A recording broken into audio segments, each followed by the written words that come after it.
Lineup for yesterday by Ogden Ash. A is for Alex, the great Alexander. More goose eggs he pitched than a popular gander. B is for Bresnahan, back of the plate. The Cubs were his love and McGraw his hate. C is for Cobb, who grew spikes not corn, and made all the basemen wish they weren't born. D is for Dean, the grammatical diz. When they asked who's the tops, said correctly I is. E is for Evers, his jaw in advance, never afraid to tinker with chance. F is for Fordham, and Frankie and Fish. I wish he were back with the Giants, I wish. G is for Gehrig, the pride of the stadium, his record pure gold, his courage pure radium. H is for Hornsby, when pitching to Raj, the pitcher would pitch, then the pitcher would dodge. I is for me, not a hard-hitting man, but an outstanding all-time, incurable fan. J is for Johnson, the big train in his prime, was so fast he could throw 3 strikes at a time. K is for Keeler, as fresh as green paint, the fastest and mostest to hit where they ain't. L is for La Jolla, whom Clevelanders love, Napoleon himself with glue in his glove. M is for Matty, who carried a charm in the form of an extra brain in his arm. N is for Newsom, Bobo's favorite Ken. You ask how he's here, he talked himself in. O is for Ott, of the restless right foot. When he leaned on the pellet stay put. P is for Plank, the arm of the A's. When he tangled with Matty, games lasted for days. Q is for Don Quixote, Cornelius Mack. Neither Yankees nor years can halt his attack. R is for Ruth, to tell you the truth. There's no more to be said, just R is for Ruth. S is for Speaker, swift center field tender. When the ball saw him coming, it yelled, I surrender. T is for Terry, the giant from Memphis, whose 400 average you can't overemphasize. U would be Ubel if Carl wore a Cockney, but we say Hubble in baseball like football in Rockney. V is for Vance, the Dodgers' very own Dazzy.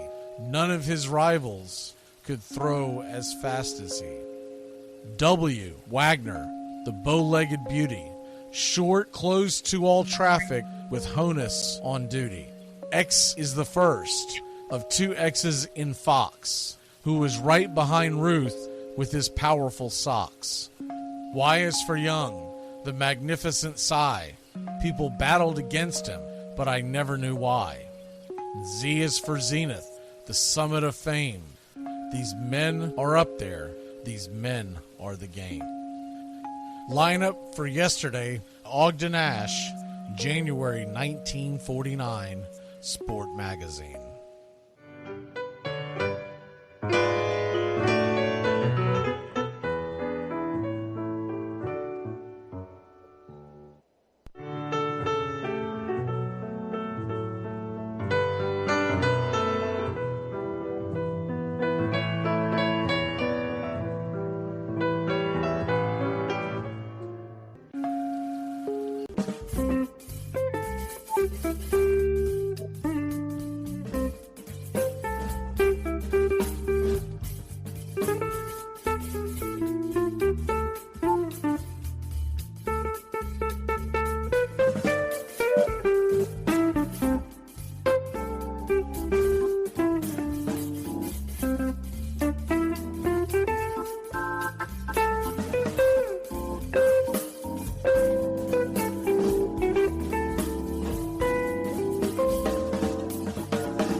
Armchair.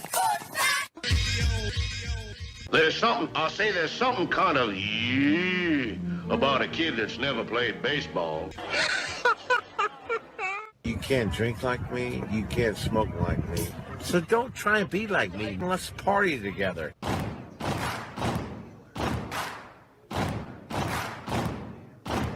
Baseball is a beautiful thing. It's more beautiful in an old park. It's asymmetrical and quirky. But even in a dome with artificial turf, it's beautiful. The way the field fans out, the choreography of the sport, the pace and rhythm of it, the fact that that pace and rhythm allows for conversation and reflection and opinion and comparison. In right field, the crowd is tormenting Strawberries, singing Darryl, Darryl. Little roller up along first, behind the man. It gets through Buckner. Here comes Knight, and the Mets win. And there's a fly ball deep to left. It's on its way. There it goes, and the Yankees are going to the World Series. Aaron Boone. Ground ball Stabbed by Polk. He has it. He underhands to first for the first time in 86 years. The Red Sox have won baseball world championship. Can you believe it?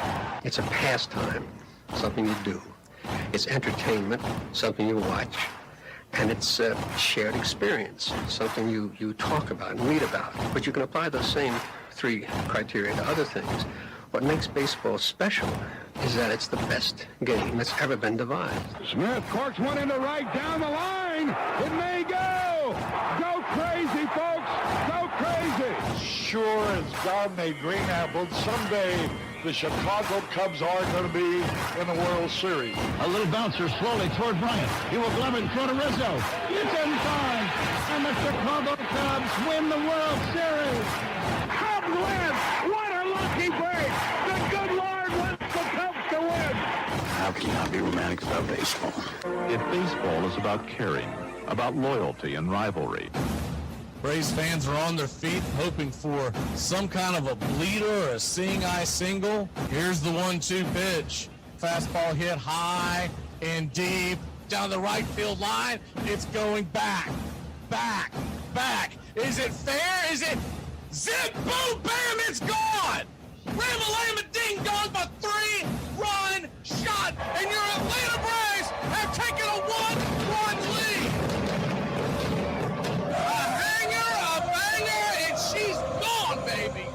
There's a very peaceful thing. It was created and played in pastures and meadows. There's grass, there's outdoors, there's everything that people thought was American and feel about America. You get in a ballpark, and it's the wonder of walking through that dark tunnel and seeing a huge open space where men play the little boy's game.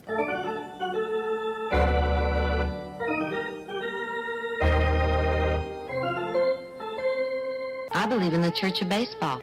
I've tried all the major religions and most of the minor ones. I know things. For instance, there are 108 beads in a Catholic rosary and there are 108 stitches in a baseball. I prefer metaphysics to theology. You see, there's no guilt in baseball, and it's never boring. It's a long season and you gotta trust it. I've tried them all, I really have. And the only church that truly feeds the soul day in, day out is the Church of Baseball. Touch 'em all, Joe. You'll never hit a bigger home run in your life. High fly ball into right field. She is gone. Swung line drive left field. 1 run is in. Here comes Braves. Here's the throw to the plate. He is safe. You're in Braves country. If there's a bigger thing going on right now, I don't know what it is. We're down to 1 strike here. Gurriel, the last hope for the Houston Astros. Here's the 0-2 pitch. Swung on, bounced over to Dansby. Dansby fires it over to first. And here comes the dog pile. Fire the cannons in the battery. Do the chop all throughout Braves country. Pop that top. Your Atlanta Braves have won it all! Here's a list of the players we'll be inviting to camp. I never heard of half of these guys. And the ones I do know are way past their prime. Most of these guys never had a prime. This guy here is dead. Cross him off, then. The local press seems to think we'd save everyone a lot of time and trouble if we just went out and shot ourselves. We got uniforms and everything. You know, you might think about taking Jesus Christ as your savior instead of fooling around with all this stuff. I like him very much.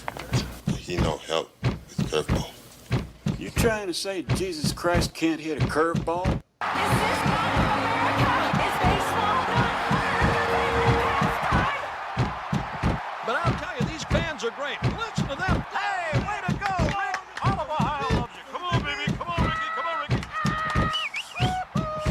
The game doesn't stink. It's a great game. You know, one of the best things about being an ex-big leaguer is getting freebies to the game. Call the front office, bingo. And once these fans recognize me, I probably won't even have to pay for my light pyramid. I love them. Good seats, huh? You're in the wrong seat, buddy. Come on. Oh, I must be in the front row. Come on. Ladies and gentlemen, welcome. We direct your attention now to home plate.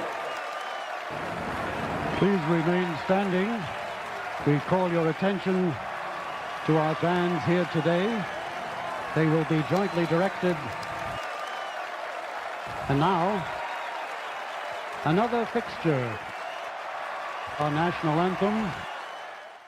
Oh, say can you see by the dawn's early light what so proudly we hailed at the twilight's last gleaming, whose broad stripes and bright stars through the perilous fight for the ramparts we once were so gallantly streaming, and the rockets' red glare, the bombs bursting in air, gave proof through the night that our flag was still there. Oh, say does that star-spangled banner yet wave o'er the land of the free and the home of the brave?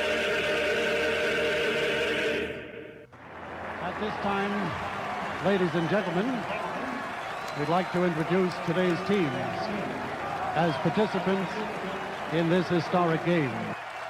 Play ball! Good seats, hey, buddy? He missed the tag! He missed the tag!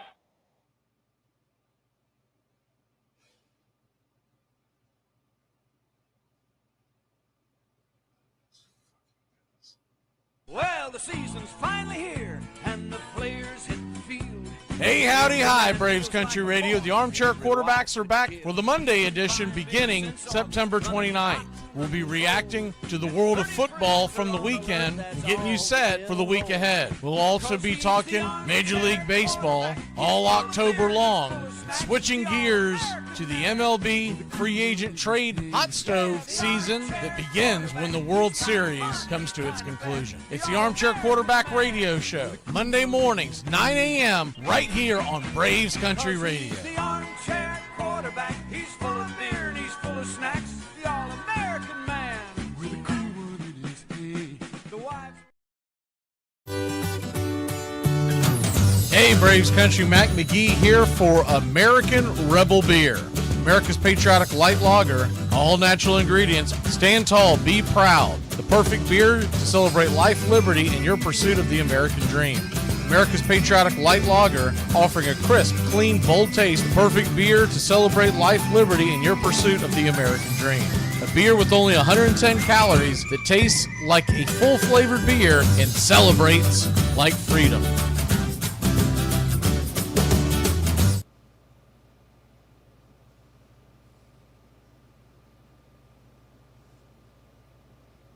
Armchair.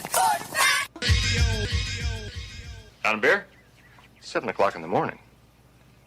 Scotch? Hey, howdy, hi, and how the hell are you? Welcome to October, boys and girls, here on Braves Country Radio. You're listening live as we march closer to crowning a champion for 2025. I'm Mac McGee. It's time to put it all aside and get ready for what should be a great day in Major League Baseball. We'll go over the lineups as the game goes on. Make sure to like and subscribe and become a member today. Jump in the chat. Tell us where you hail from, as roll call is on the way. Buckle up, boys and girls. It's time for pitch by pitch, play by play, the classic call of Major League Baseball. Get this bus moving. Stop. Come back. Too late. Roll call! Yeah, roll call!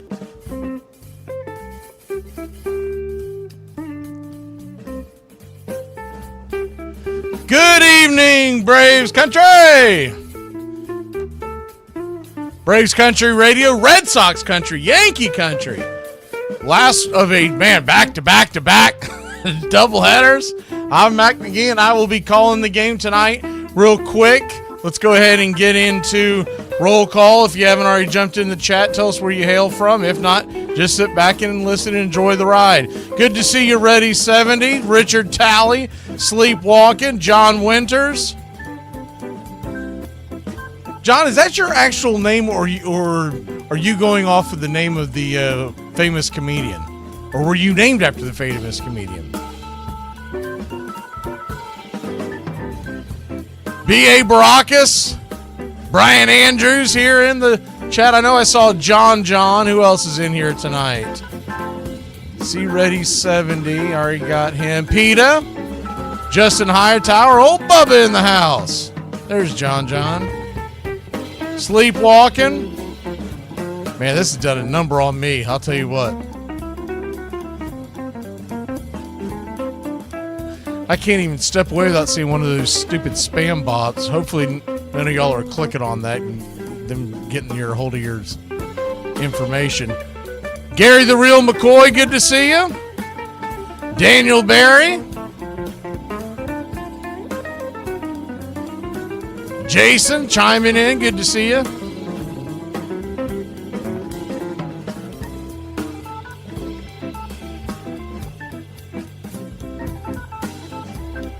And who else do I think that is everybody.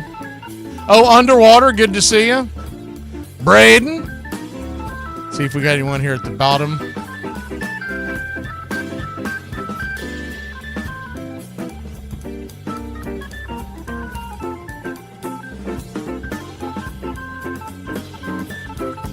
I believe that is it. Looks like the Cubs are about to punch their ticket. There's 2 outs, or 1 out in the ninth. 2 outs left for the Padres. They trail by 2. We're going to take a real quick break. When we come back, get you set for pitch-by-pitch, play-by-play. Hopefully the 3D has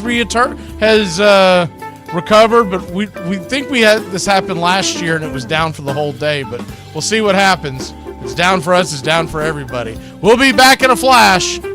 Pitch-by-pitch, play-by-play. Ooh, and the tying runs just come to the plate. This thing's still going on. We might give a looky-loo in there.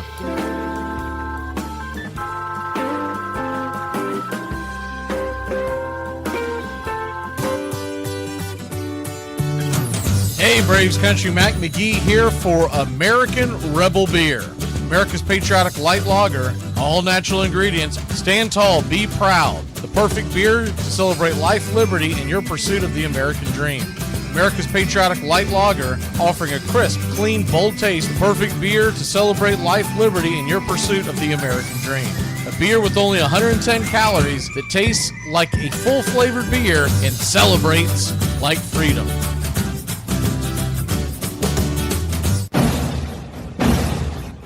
Hey, Braves Country, this is Mac McGee with Braves Country Radio. We are bringing you pitch-by-pitch, play-by-play of your Atlanta Braves all year long. Join the Country Club today. Help support Braves Country Radio. Join the Country Club today. It helps us bring you more of the game we all love. Braves Country Radio, your home for the classic call of Braves Country Baseball.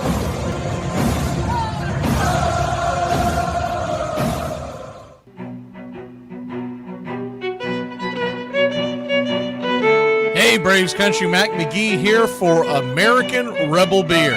From the mountains to the prairies to your pint glass with white foam, we're bringing back beer with a backbone. All that matters in our brew is taste and a touch of American excellence.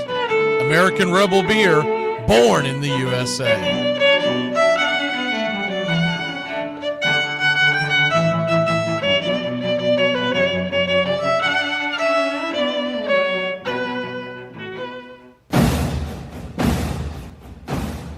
Ladies and gentlemen, we interrupt our program of dance music to bring you a special bulletin from the radio news. Sit quietly and we will control all that you see and hear. There is nothing wrong. You are about to participate in a great adventure. You are about to experience the awe and mystery. You unlock this door with the key of imagination.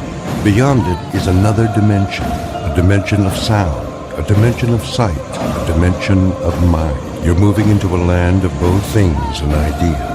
You've just crossed over into Adventures in Time and Space. We offer you Braves Country Radio, your home for the classic call of Braves Country Baseball. Hi, folks. Join us now for another Braves ball game. Yes, sir. This is the one we've been waiting for. This is it. This makes you feel like it's spring and baseball. No more measles and free tickets to the circus. You're in Braves country.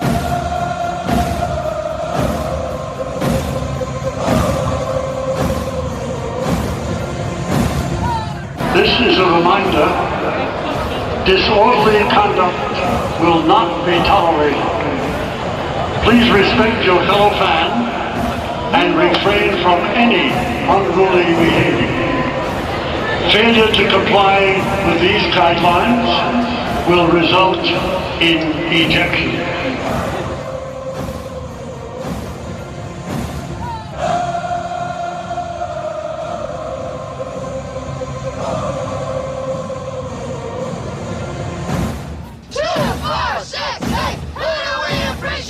You're in Braves country.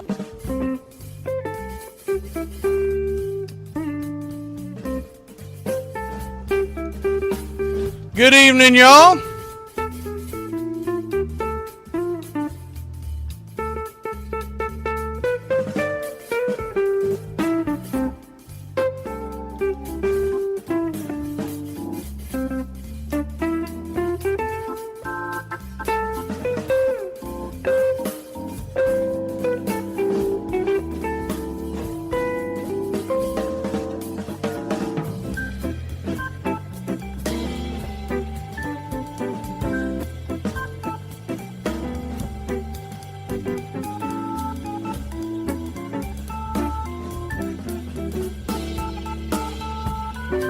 Chicago leads it 3-1. We're still about 5 minutes away from first pitch in the Yankees Red Sox game. Pulling up both as we speak.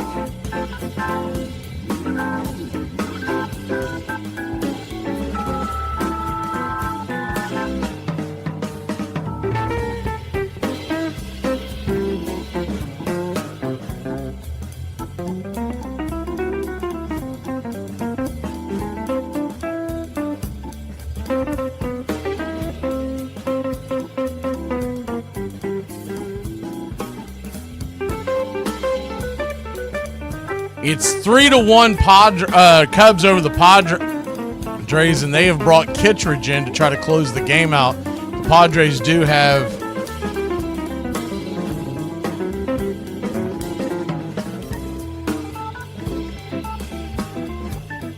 two on and one out.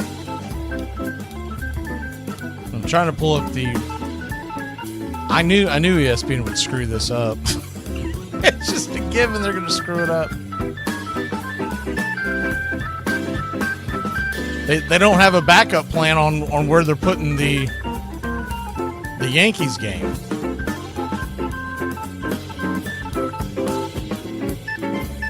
I guess they're putting it over on ESPN too, so let me get over there now.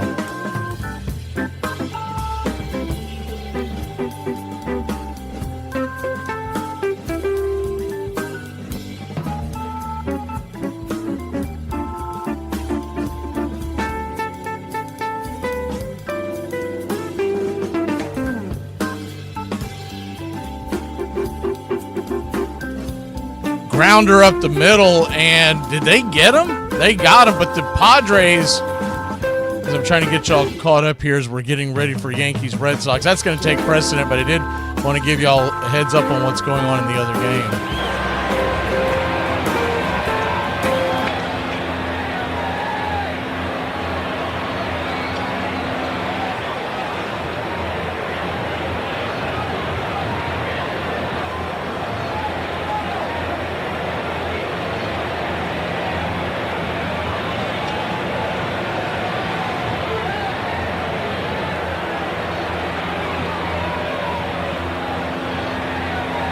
Yankees and Red Sox are set to do battle.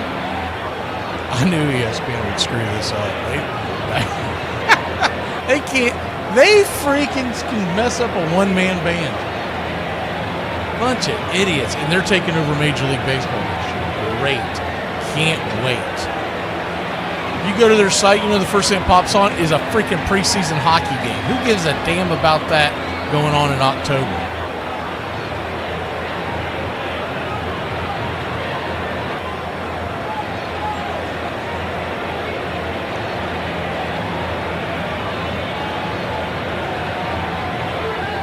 So what's going on in Chicago right now is you got runners at second and third and 2 outs. I'm waiting for the Yankee game to come in. Once it comes in, we're going to flip over to that.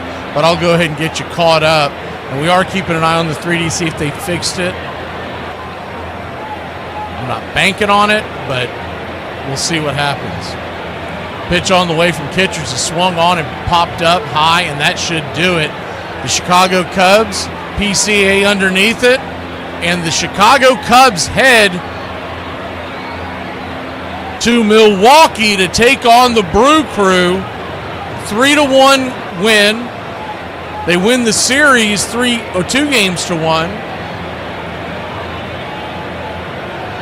How about that?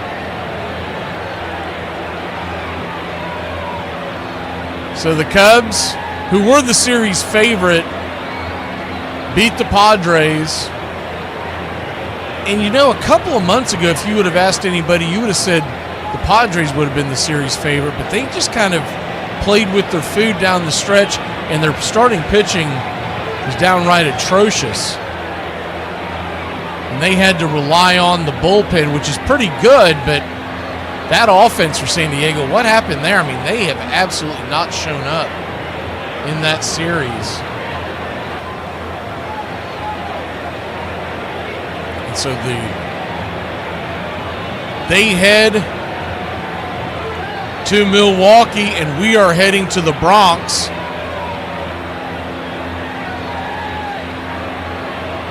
As this is going to be a very interesting matchup, as I believe they delayed the first pitch a little bit because they knew the game was coming to an end.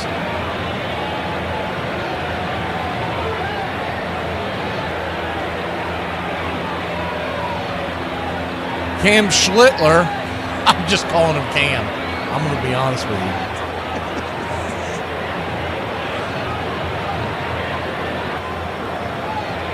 Because that is going to, considering the fact that we are on external radio, I'm not trying to get the Schlitt Malt Liquor Bull over here to do a tongue twister, and the next thing you know.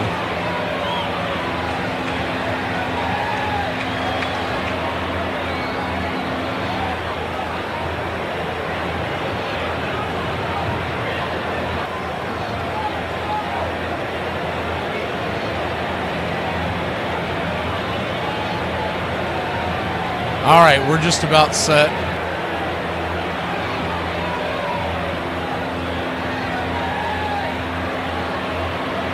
Cam is firing his final warm-up tosses. 2 youngsters tonight on the mound. Red Sox expecting more of a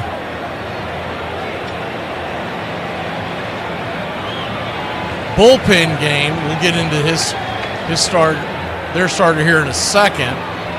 We are just about set for pitch-by-pitch, play-by-play. Jaron Duran digs in. And the first pitch on the way. Yes, sir. It is baseball time in the Bronx. He's right there for a strike. It's 0-1.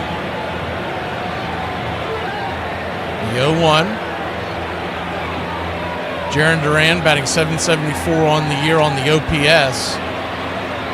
Pitch on the way, swing and a miss, 100 miles an hour up top, 0-2. I kind of expect to see tonight, Corey be about like he did last night, be very aggressive. First sign of danger, he'll go and get the youngster off the mound for the Red Sox. Just 19 innings pitched this year for him. 0-2. Cam, high socks and all, kicks and fires. Swing! Fouls it away. Do it again.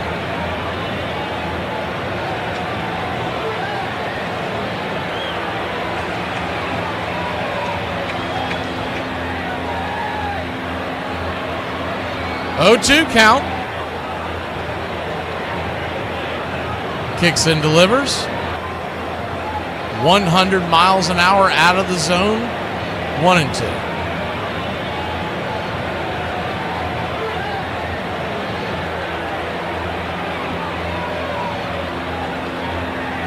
Red Sox nothing. Yankees nothing. Just getting going here in the top of the first. The 1-2. Cutter misses high. About eye level. do it again.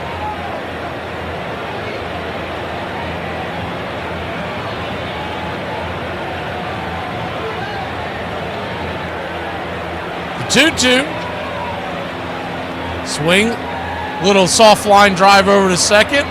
L4 in your scorecard. One away. There we go. There's a box up there for you, a live box. We're still monitoring, but I think they've dropped the ball is what it all comes down to with MLB, so we're not going to worry about it and take up your night with that. We're going to make sure we give you pitch-by-pitch, play-by-play. Jaron Duran down on an L4 in your scorecard, and that'll bring Trevor Story up to the plate. Story, first pitch, 100 miles an hour, just off the edge. Sinker, it's 1-0. 1-0.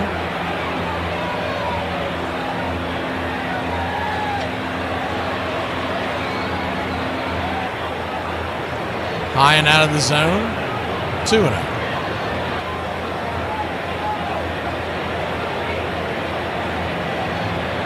2-0 count.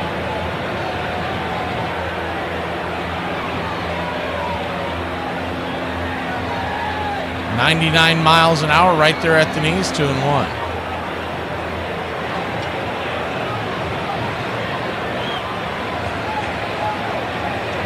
Trevor Story batted .263 this year. The 2-1 pitch, swing, pops it up, high in the sky. Can of corn. Making the catch is Ben Rice. 2 away. Connolly Early is the starter of tonight for the Red Sox. 6'3" right-hander. And once again, I don't believe he's going to be expected to go through the lineup more than about once, maybe 2 times, and then they'll try to get him out of there.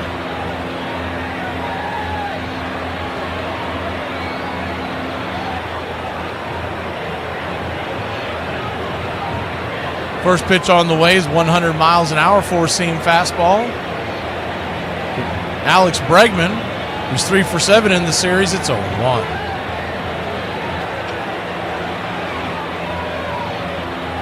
The 0-1. Hanging curveball, pops it up down the right field side, foul territory, giving chase, dropped!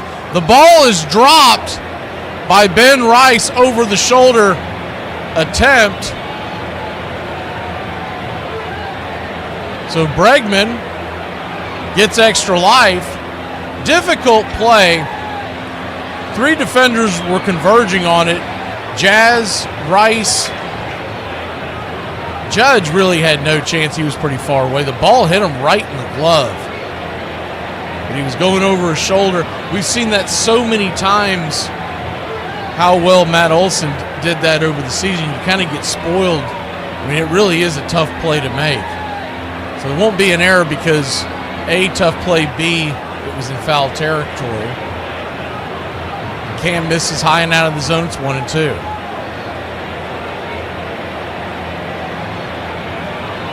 One-two count. Caught looking strike 3, 100 miles an hour, top shelf on the out part of the plate. We'll be back in a flash. Boston, New York, 0-0. I don't know why they put an error on the screen. ESPN must have gotten the same people who run the Atlanta Braves board during the year. The fact that there is a term for domestic housewife implies that there are... Carol! Okay?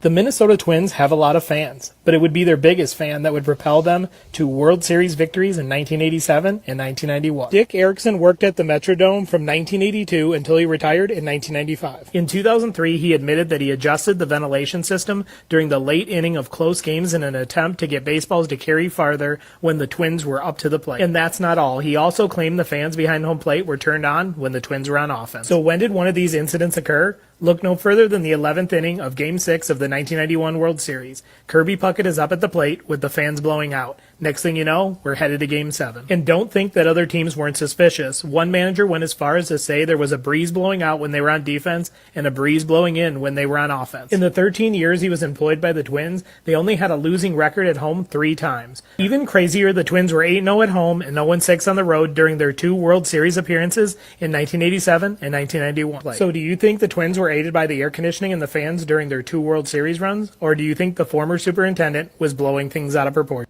It occurred to me that it was 11 years ago today. My buddy Jim came running out, hollering, "It's a boy, it's a boy." Tears running down his face. That's the last time we went to Thailand. The moments of great personal failure or humiliation in baseball, Merkel's boner, Snodgrass's muff, Branca's pitch to Bobby Thompson, we all lose in our lives. We are fortunate enough not to have to lose in front of national television audiences. But inevitably, within a few years, there's a rehabilitation, and you feel sorry for him. Bill Buckner right now, people in Boston say, good old Bill, he did his best. They would have killed him that day. Well, it's nice that we're forgiving in that fashion.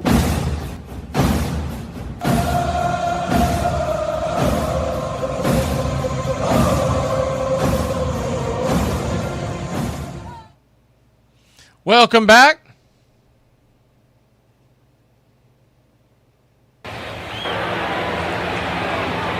Connolly early, and they didn't do him any favors, his parents, with that name, did they? The left-hander, southpaw, fires the first pitch, four-seam fastball down below the knees, called for a low strike. He'll take it. It's 0-1. Trent Grisham will lead it off.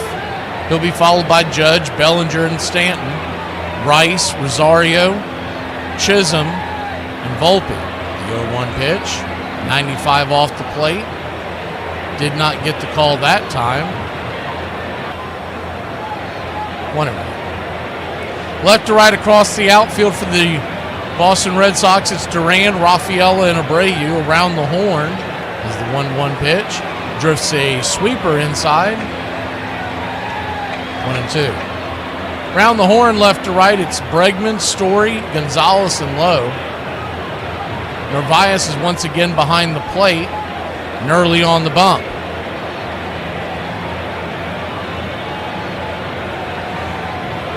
One-two count. Grisham steps out of the box. Kicks and fires. Just misses. Sweeper trying to get him to chase.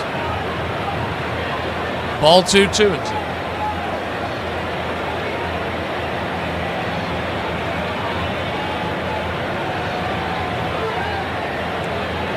The 2-2 count. Caught, looking strike 3. Punched him out on the outer edge, 94. Smacks the black, 1 away. Good pitch by the youngster. Man, is he young. I mean, they did a peer into him. He ought to be at prom right now, or getting ready for prom. Or some kind of high school dance. You can't be on a bigger stage in an elimination game in Yankee Stadium as a Boston Red Sox. Curveball is in the dirt to Aaron Judge. It's 1-0. 23-year-old Connolly McNeil Early. 6'3", 195-pounder out of Virginia.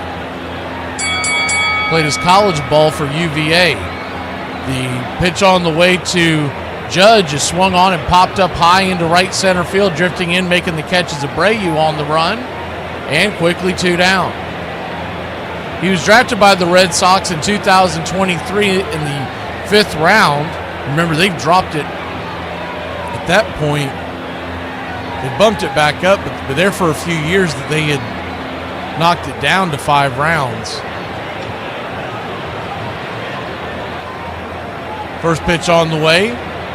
He's swung on by Bellinger, and he scorches it up the middle, and that's going to be an easy 6-3 put out, and that is an easy 1-2-3. We'll be back in a flash. Red Sox grab the sticks when we return.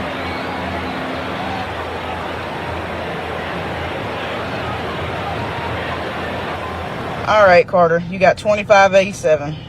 Not for long. I make bad financial decisions. I saw a post on Facebook just now that said, go laugh in the places that you've cried. So I'm sitting here in the parking lot of a Shell station, and I'm realizing that life may be chewing me up and me out, but I am built like a piece of corn, and I will persevere. I'm 36 years old, I've got flabby arm and pelican neck, and all my house plants are dead, and no one loves me. But what difference does that make anyway, because everything in my life sucks? In 1985, Carlton Fisk, still one of the premier catchers in the game, became a free agent. He strangely received only one offer and eventually re-signed with Chicago. In 1987, Andre Dawson, the Montreal Expos star slugger, tried free agency too.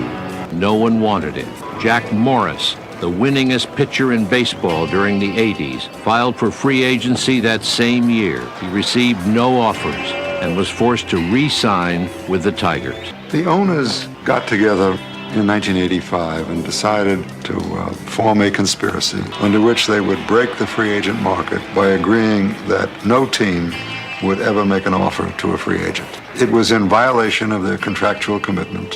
All 26 owners had signed a contract which said no club shall act in concert with any other club with respect to free agents. And they formed a conspiracy, and it included all 26 owners, general managers, club officials, 3 league presidents, several commissioners. All had to be involved and were involved in violating their contractual commitment. And it worked. Please like and subscribe today. It's free and it helps us bring you more.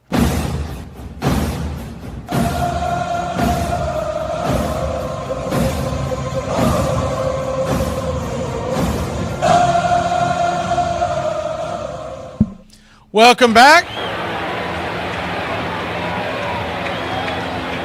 We've tried to bring that. I think it's down for the day, so we're gonna continue to monitor. I got someone looking for it, but as far as the 3D, we're just gonna focus on the game at hand. So here we go. Cam brings the first pitch, 4-seam fastball, right there, top of the zone to Masataka Yoshida. It's 0-1. Righty-lefty matchup. High socks for Cam Schlittler. Curveball, bangs it foul. 0-2.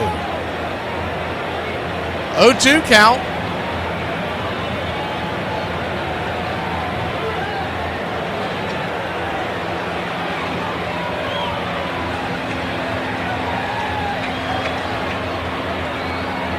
Pitch on the way, 99 miles an hour, man.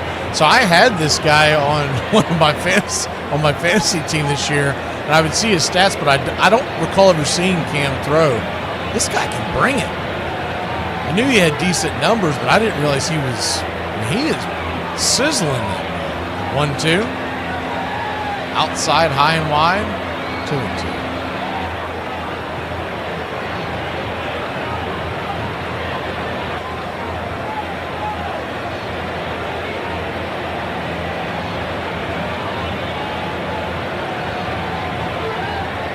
The 2-2 pitch, swung on, sliced into left field, down for a base hit.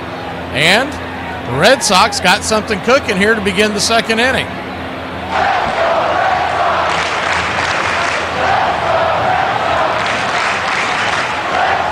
Outside part of the plate, just kind of sliced it out there.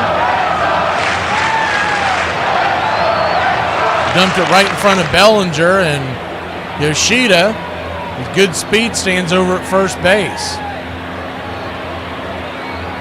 Righty with Rafaela at the plate. First pitch on the way is inside for a ball. It's 1-0. They were breaking down Rafaela's bunt last night, and if you remember, I was talking about at the time it was just a bad attempt, and they were talking about how he needed to be more on the plate. I don't think he's bunted much from the way it looked. Is the 1-0 inside, 2-0. When all these, and I'm not even getting onto the managers, I'm talking about when they come up in the minor leagues, the instructional leagues, when all of them continue, and it's all over Major League Baseball, they continue to ignore the fundamentals. It pays out poorly in big situations like that. Is the 2-0 right there, first strike to him. Then I did not see it at the time because the view was not good. But if you remember the throw, and I was talking about how it rolled over the leg, of, I think that was Yoshida that was diving into first, head first. As a sinker, swing and a miss. It's 2-2. The runner at second, and forgive me, I don't remember who it was. For some reason, I think it was Romy Gonzalez, but I might have that wrong. Doesn't matter. He stopped at third when he should have kept running. If he keeps running, and they did a simulation as the 2-2 down and away, 3-2. At the time, the game was tied, right? They did a simulation. Had he just kept running normal speed, by the time they retrieved the ball off the bounce off of Yoshida's leg, he would have easily scored. The payoff pitch, swung on, pops it back foul. And you got to remember something. There were 2 outs in the inning, so there was no reason for him to stop. I thought he got held up by the third base coach, but you look at the replay, he didn't. He just stopped on his own and just he wasn't Cadillacing, but he was watching the play as opposed to being the play. And they brought up a good point of the fact that you're going to have to throw me out because I'm going for it. The payoff pitch, swing and a miss, strike 3. Rafaela, check swing into the mid of Wells, 1 away.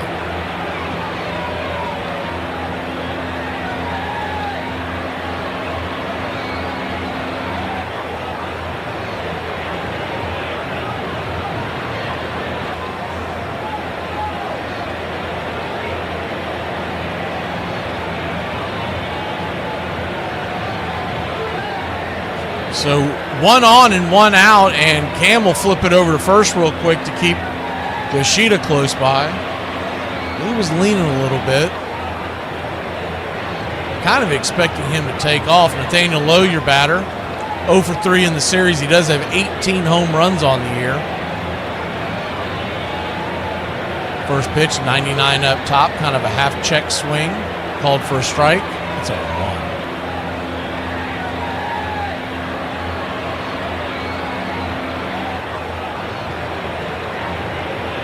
The 0-1. Swing, fouls it away. It's 0-2.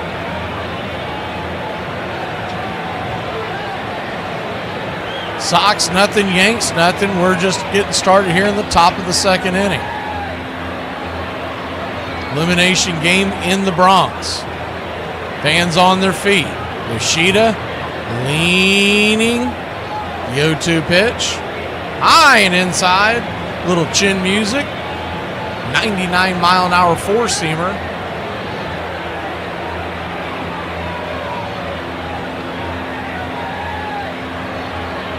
Left to right across the outfield for the Yankees, it's Bellinger, Grisham, and Judge. I don't think we had a chance to get into that with the weird start that we had. Around the horn, it's Rosario, Volpe, Jazz, and Uncle Ben's Rice. Wells is at the plate. The 1-2 just miss inside. 2-2.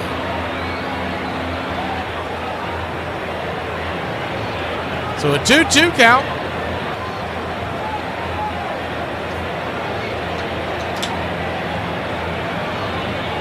Pitch on the way. Swing. Slices it foul. Just a touch behind that one, 100 miles an hour.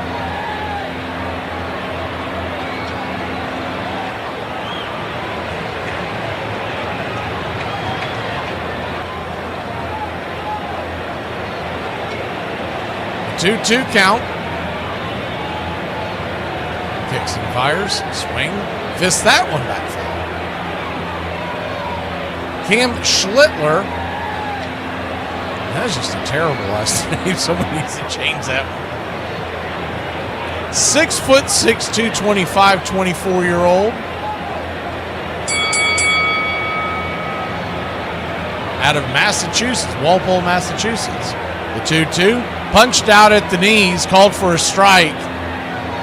It was right there at the bottom of the zone, 101 miles an hour sinker, just frozen. 2 down. Played his college ball at Northeastern.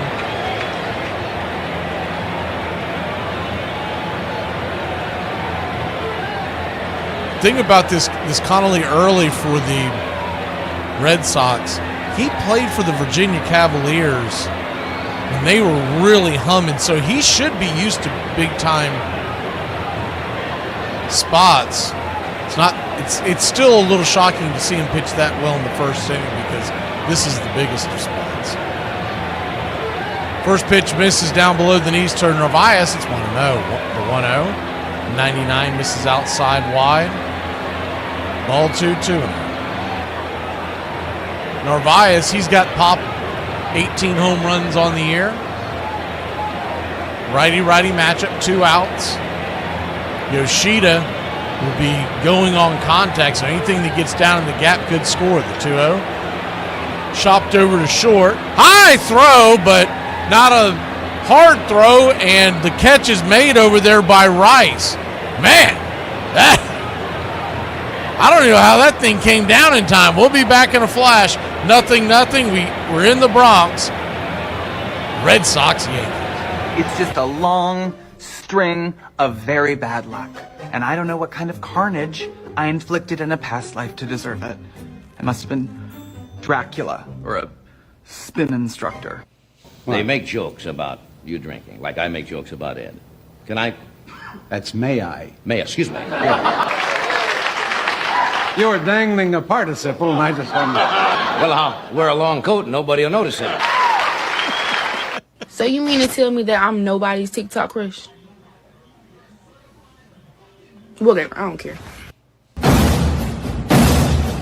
Hey, Braves Country, I'm Mac McGee. Join us for Pitch by Pitch, Play by Play, the classic call of Braves Country baseball. We're bringing you Atlanta Braves baseball all year long. Jump into our pregame show, Braves Country Today, just before first pitch.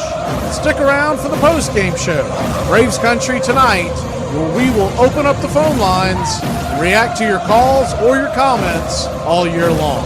That's Braves Country Radio, pitch by pitch, play by play, your home for the classic call of Braves Country baseball.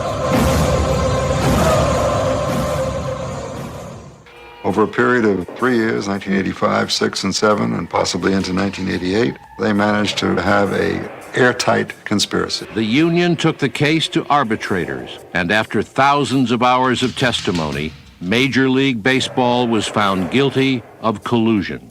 The conspiracy was broken, and the owners had to pay the players $280 million in lost wages. Braves Country Radio, the classic call of Braves Country baseball.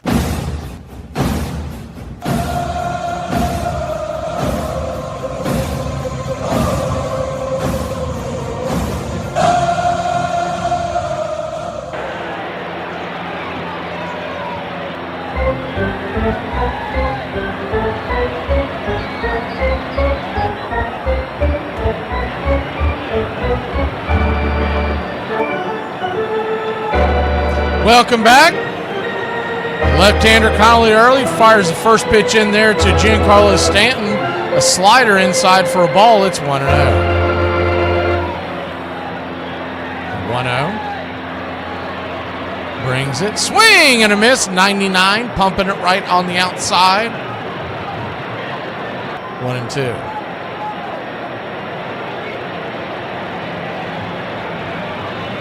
One-two count. Outside wide curve ball. Sleepwalking. 2-1. I just saw your comment. I won't repeat it on air, but it's pretty funny. The 2-1 count. Swing! That ball's banged down the left field line, but high, deep, upper deck, foul. Hooked it. Out around on that one. That slider didn't slide. Might want to go back to the drawing board, young man. The 2-2. Swing lifted, and that ball is smoked. And it is going to go off the wall. It will stay in the park. And Stanton's coming around. He's a slow runner. Here's the throw to second. He just gets in. And it's a leadoff double for the Yankees.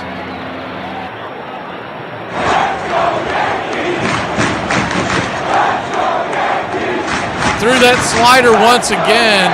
Why, I do not know.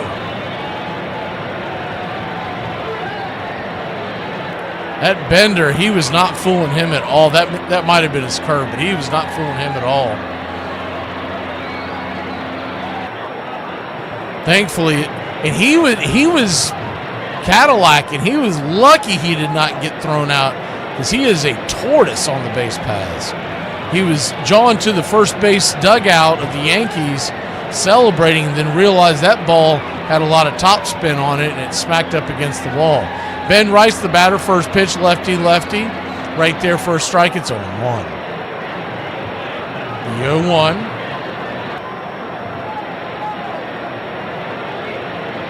Rocks and fires.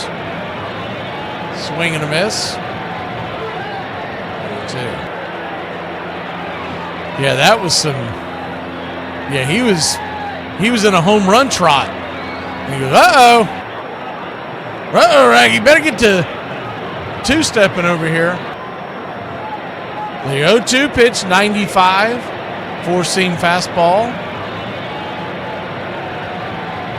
2-2.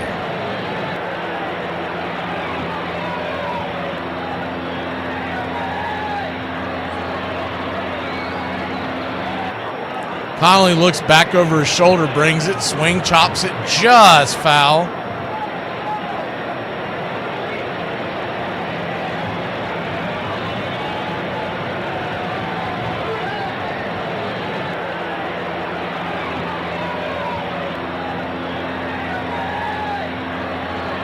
One-two. Connolly brings it. Swing and a miss, strike 3. Got him with the sweeper, down and away.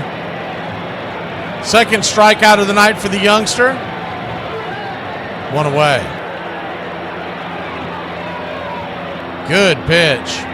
That's got to be tough on a left-hander to pick that up. That is a nasty break. And remember, the Yankees have never seen this youngster before.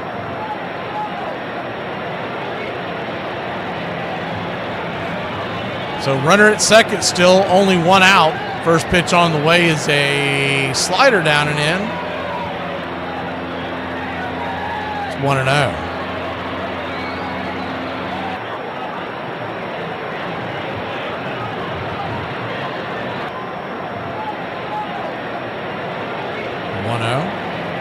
Check swing, did he go around? He did not. Changeup misses, 2-0.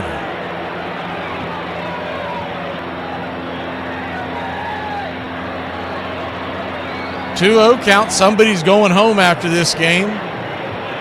Not coming back the other. Heading to Toronto. The 2-0 pitch. Right there, smacks the outer edge. 2-1.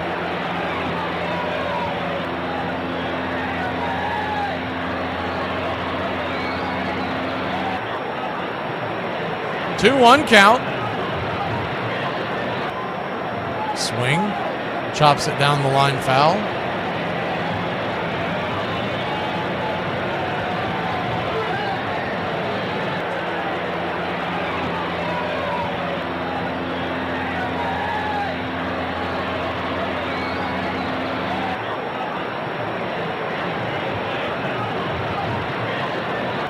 The 2-2 from Connolly brings it, swing, chops that one. Rosario just foul.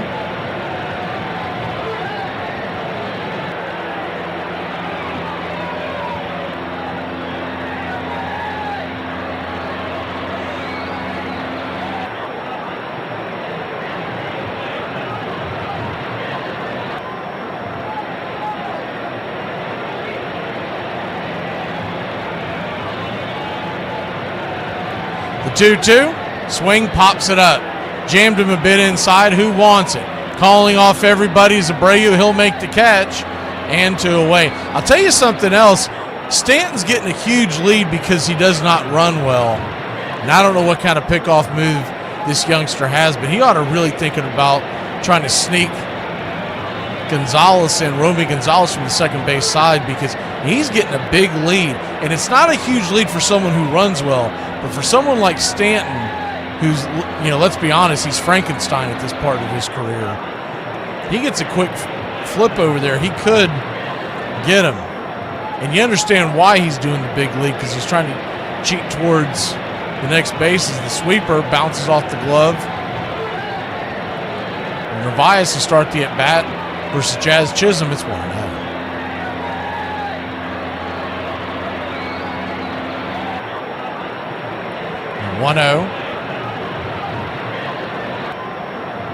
Turns, flips, tosses it to second, and Story snuck behind, tried to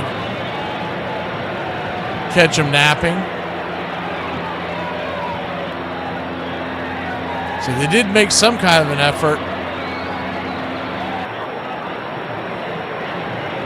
The left-hander at the plate, it's a little further of a run for Gonzalez to get. So Story's now sitting right behind second base. Stanton better watch out.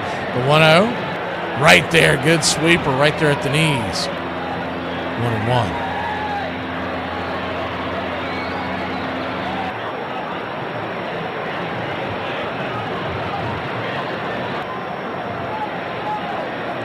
One count.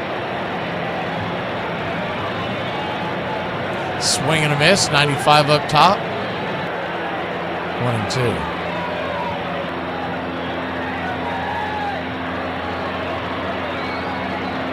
And I might be misremembering it, but I could have swore when they first started these expanded playoffs is the 1-2 pitch, down and away, 2-2. What I'm looking at now is, so the Tigers were the 6th seed, and they're going to face the Mariners, and the Blue Jays are going to face the winner of this series. Is the 2-2 pitch, swing, slices that foul, just fights it off, and do it again. Which means the number 2 seed Mariners are getting the quote-unquote easier draw, because they had 87 wins, Red Sox had 89, and the Yankees had 94. When they first started this a few years back, I'm almost positive that there was a reseeding, because you were watching to pull for it one way or the other. And maybe I'm misremembering it, but it seems very odd that the winner of this series wouldn't go play Seattle and Toronto get to host Detroit. The 2-2 count. Swing, pops it up. Back out of play. It wasn't an issue in the National League playoff because the number 3 Los Angeles Dodgers punched their ticket, so that they would naturally play the number 2 seed Philadelphia. But if you're a Blue Jays fan, you got to feel like you're getting hosed. The 2-2. Caught looking strike 3. Punched him out on the outer edge, and that'll end the inning. Big strikeout for the youngster. We'll be back in a flash. Red Sox grab the bats when we return.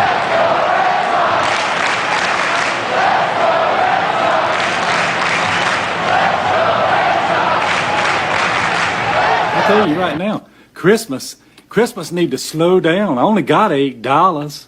Today we are talking about one of the most distinguished gentlemen in the game. Here is the career of Christy Mathewson. He wasn't just good at baseball, he also turned pro in football, playing fullback for the Pittsburgh Stars of the First National Football League. During his playing career, he became famous for his pitching duels with Mordecai Three-Finger Brown, winning 13 of the 25 games they matched up. His control was on another level. In 338 innings in 1905, he walked just 64 batters. Twice, he had more wins in a season than walks. When he was on the mound, you best not blink or you would miss the game. Many of his complete game gems lasted just barely 90 minutes. His performance in the 1905 World Series might never be matched. In a span of 6 days, he pitched 3 complete games without allowing a run while giving up only 14 hits. In 1908, he had his best season. That year, he set career highs in wins, games, innings, and shutouts. He even led the league in saves that season. During a game in July, he would run from the showers to the mound to preserve a win for the Giants against the Cubs. He was a winning machine, leading the league in wins 4 times, winning 30 or more games 4 times, and winning at least 20 games in 12 consecutive seasons. 5 ERA titles, 2 Triple Crowns, 373 wins, and a 2.13 career ERA. He was one of the best pitchers of all time. Billy Martin proved what a powerful strategic tool paranoia is. He believed that everyone was against him, and so he spent every waking moment figuring out how imaginary enemies could be defeated in their nefarious plots. And sometimes he not only created strategies to defend against things that would never be done against him, but realized that those attacks were in themselves novel, and he would then try those attacks that he had already dreamed up a defense for. That's why he was so wonderful at suicide bunts and double steals and any way that you could humiliate or psychologically defeat the other team. He was sure that's how the world reacted to him. He was sure the world hated him, and so he turned that really raw, frightening paranoia into wonderful strategic intelligence.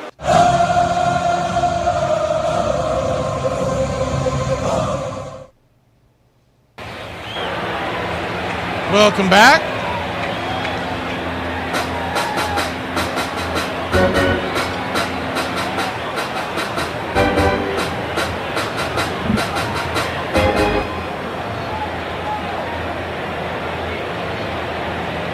Cam, the malt liquor man, goes back to the bump. First pitch on the way. 99 off the plate. Four-seam fastball. It's 1-0. Abreu, the batter. Wilyer Abreu. They're showing somebody that threw out the first pitch tonight. I don't recognize him. The 1-0 is right there for a strike, 1-1. I feel like if you throw out the first pitch of the Red Sox and Yankees decisive game, it ought to be a household face. It ought to be one like, I know who that is. I have no idea who that is. Someone in the chat knows, shout it out. 1-1 count.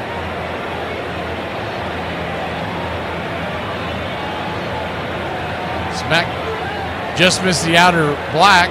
It's 2-1.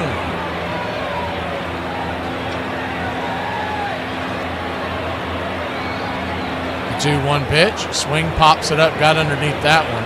Can of corn.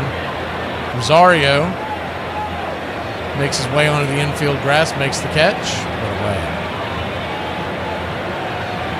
Talk about that amid Rosario all the time, and it really dumbfounds me that he always finds his way back into a playoff roster. Nobody ever wants him in the offseason, and he always signs a cheap deal. This year, I believe it was with Washington. Somehow he found his way back to the Yankees. And he's hitting in the middle of their lineup. It's not like he's the number 9 hitter. First pitch is a cutter on the outer edge. It's 0-1. He and Paul DeYoung, to me, are two of the most underrated pieces that you could add to an infield in the offseason every year. And every year, everybody punts on him, and every year, somebody wants him. The 0-1 down and away, 1-0.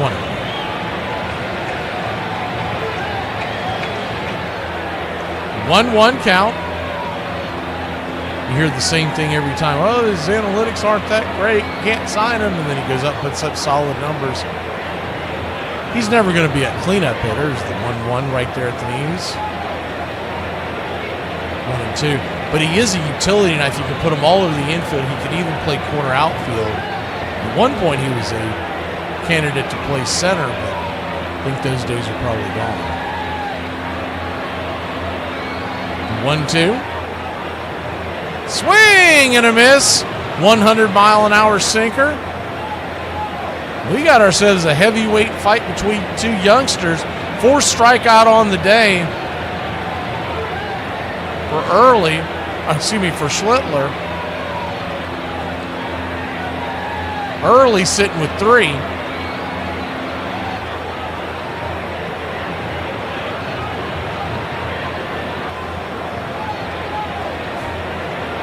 I guess nobody knew who he was either. Everyone's talking about milk in the chat. What the hell's going on? First pitch on the way is a 4-seam fastball. Right there for a strike. It's 0-1.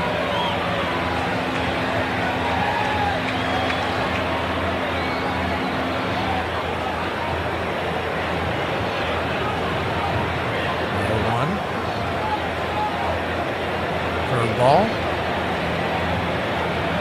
0-2.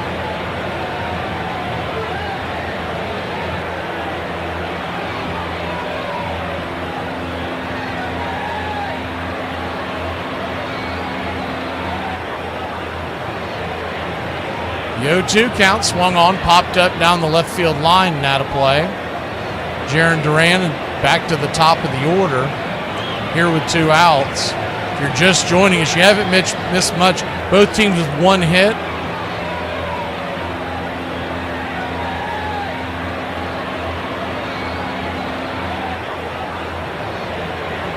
The 0-2 pitch, swing and a miss, strike 3. Ball gets away.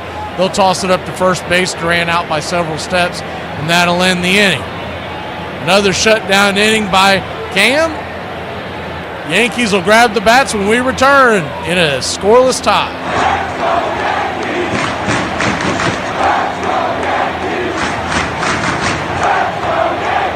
Can't wait to hear future generations give their children advice like, son, if something sounds too Gucci to be trill, it's probably cap. Dead ass. I'm resilient. I'm strong. I'm powerful. I have head trauma. We're good.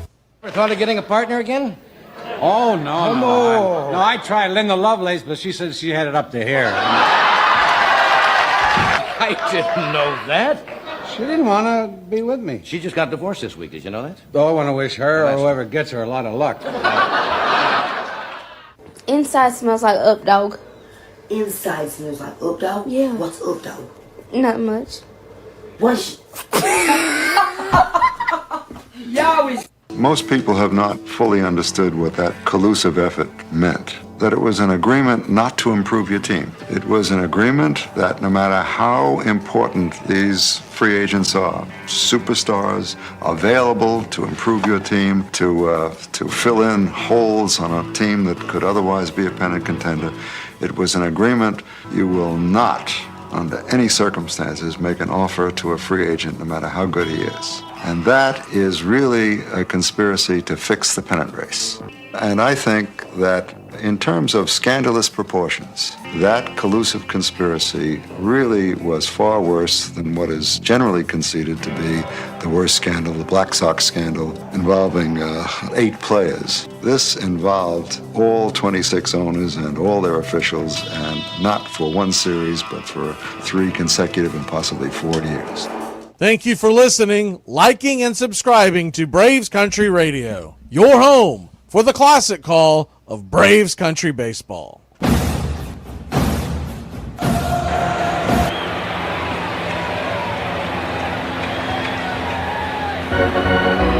Welcome back.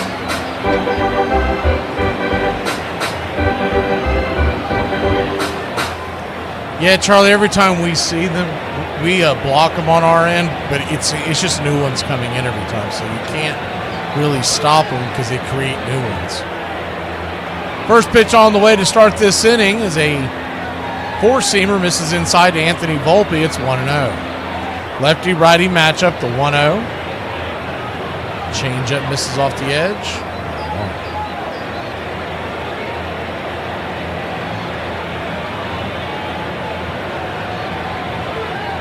1-1 count. 2-0 count, excuse me. Swung on, fouled back. 2-1. Trying to look up at the Sunday. I believe we have it set. We have figured it out. It's the 2-1 pitch. Grabs the inside track, 2-2.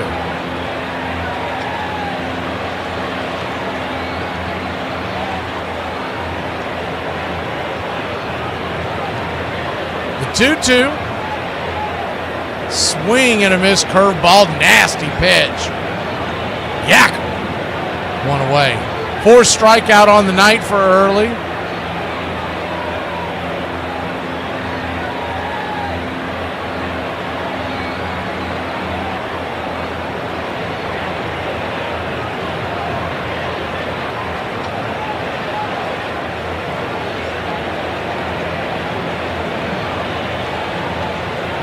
First pitch is a 4-seam fastball off the edge. The left-handed bat of Austin Wells.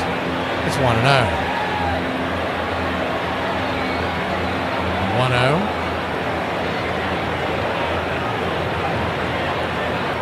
Brings it. Just misses outside. Sweeper. Ball 2-2.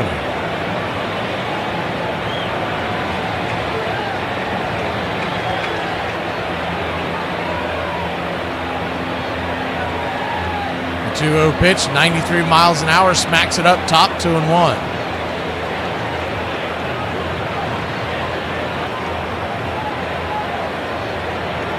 A 2-1 count.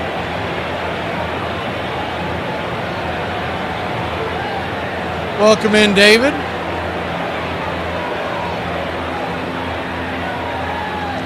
So you're listening from Ecuador? Is the 2-1 sinker at the knees, 2-2?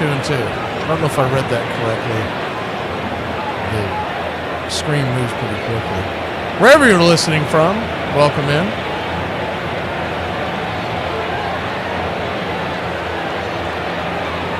The 2-2. Right there, caught for a strike 3 sweeper at the knees. Nasty pitch. 2 down. Thank you for the channel support there, Justin.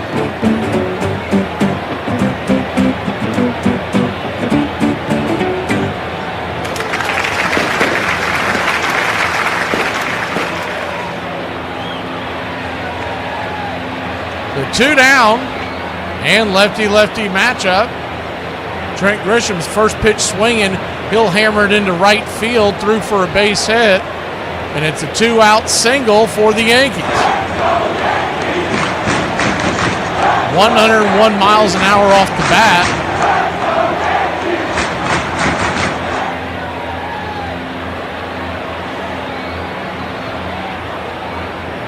Man, that ball was rattled through the hole. They were even playing him on a shift. That ball was smoked. So Aaron Judge, the number 2 hitter for the New York Yankees, stands in. 2 outs, 1 on. First pitch, change up off the plate. It's 1-0.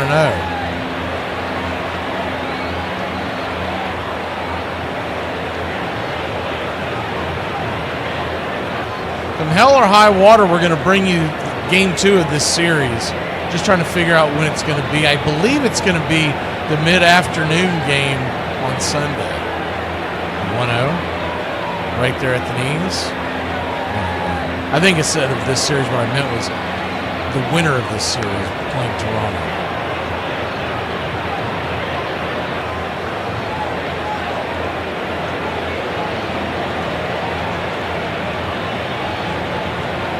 The 1-1 count, swung on, chopped over to third, fires it over to first.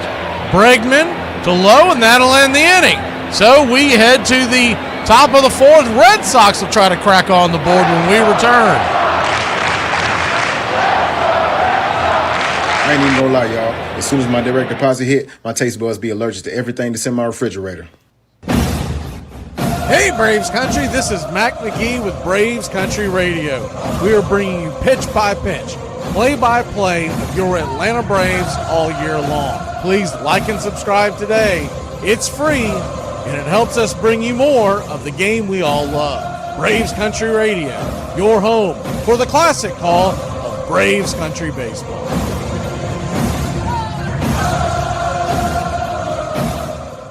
So I wanted to tell y'all this because I thought it was comical, so I was wanting to see if somebody else thought it was funny. My child come home and was like, Mom, you want to see all my Valentines? I was like, yeah, cool, bring them to me. So, of course, they were just normal Valentines, but one of them had actual, like, kids writing on it, and it was a decent little amount of writing. So I read it, and I was like, did this little girl leave this note for anybody else, or was it just for you? He was like, no, I was the only one that got that note. It says, Happy Valentine's Day to the person who has seen the best and the worst of me and didn't run away screaming. So mind you, my child is about to turn 10. So these are 4th graders. What does she mean by that? He said, I don't know, Mama. She just sits there and stares at me all day. I was like, well, have you told her to stop? He was like, many of times. In the 1988 World Series, the Los Angeles Dodgers were the decided underdogs against a resurgent Oakland Athletics. The Dodgers' best hitter, Kirk Gibson, was injured and not expected to play. In the first game, in the bottom of the 9th, with 2 outs and 1 man on, and Oakland leading 4-3, their ace reliever Dennis Eckersley on the mound, Dodger manager Tommy Lasorda called to the clubhouse to see if Gibson could possibly pinch hit.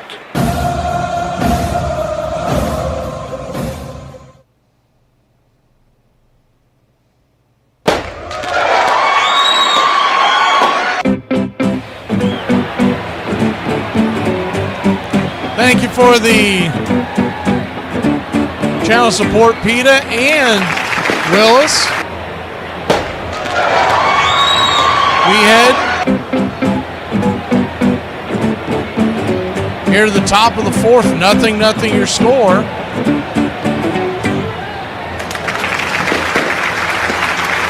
And the first pitch is a cutter, outer edge. They checked down the first base line, but he did not go around. It's 1-0. Trevor Story, the batter. 2, 3, 4 batters due up here in the fourth inning. The 1-0. 99 right down the pipe. 1-1.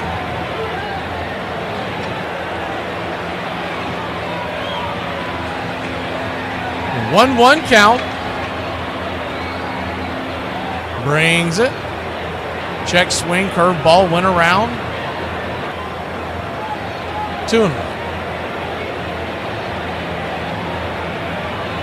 I got a note, and I guess it's true, but no way of checking it because we've already got it signed up for our accounts. But they said in a note yesterday, as the 2-1 pitch swung on, lifted high and deep into right field, drifting over towards the warning track, making the catch is Aaron Judge for a loud out number 1. Thank you, Brian.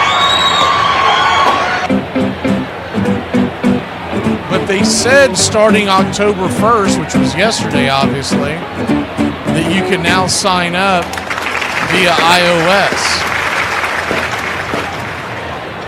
meaning Apple products, as opposed to before you had to be on a laptop or desktop or on an Android. First pitch swinging on Bregman is swung on. He lifts that to right field, and that'll be an easy, quick out. 2 down, so 2 fly ball outs. Cam, by the way, is sitting at 53 pitches here in the fourth inning, so he's pretty good on that front. It's going to be up to Yoshida to get aboard and try to see a few pitches here, not give him such an easy inning if you're a Red Sox fan.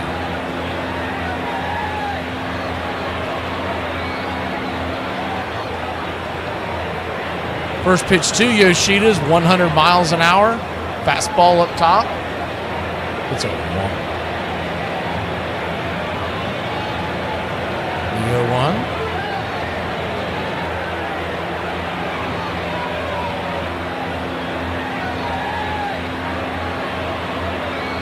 Brings it. Right there for a strike. It's a 2. Oops. Thank you, Uncle Charlie.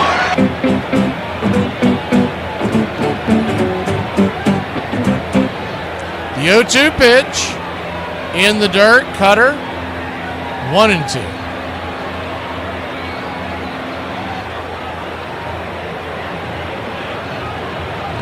Nothing your score, top of the fourth.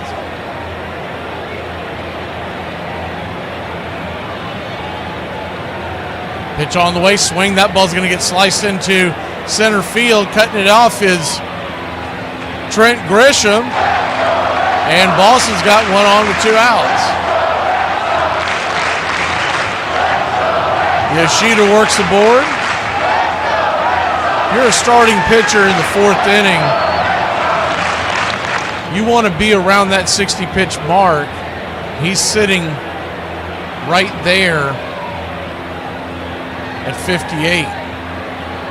So he's in good shape, or 57. He's in good shape. This will be 58. First pitch on the way, swing. That ball's dribbled over towards second, and that's going to end the inning. So a 1 pitch out by Rafaela. Bat at bat there. We'll head to the bottom of the fourth. It's the Yankees' turn. 0-0. Cody Bellinger leads us off. Why does it take longer to say www than it does to say World Wide Web? I object, Your Honor. Sorry, I just want to rephrase my question.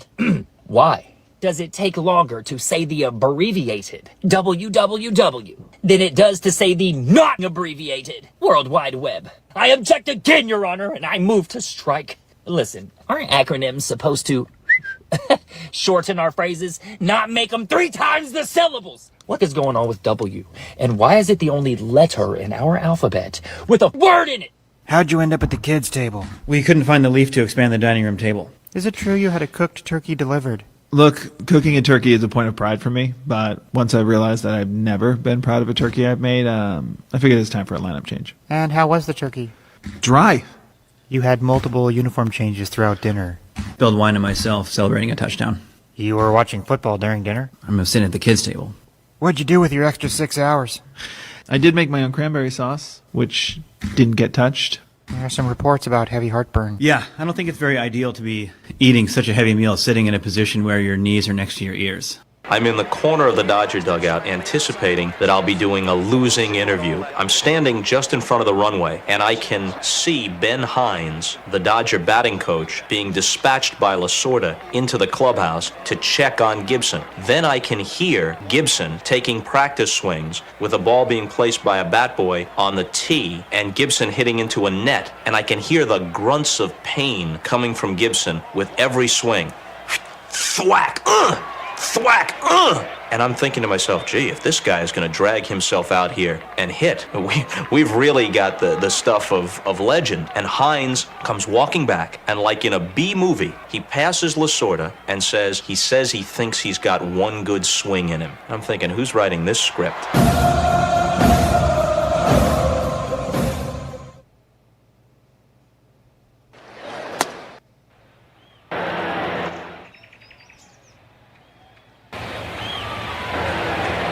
Welcome back.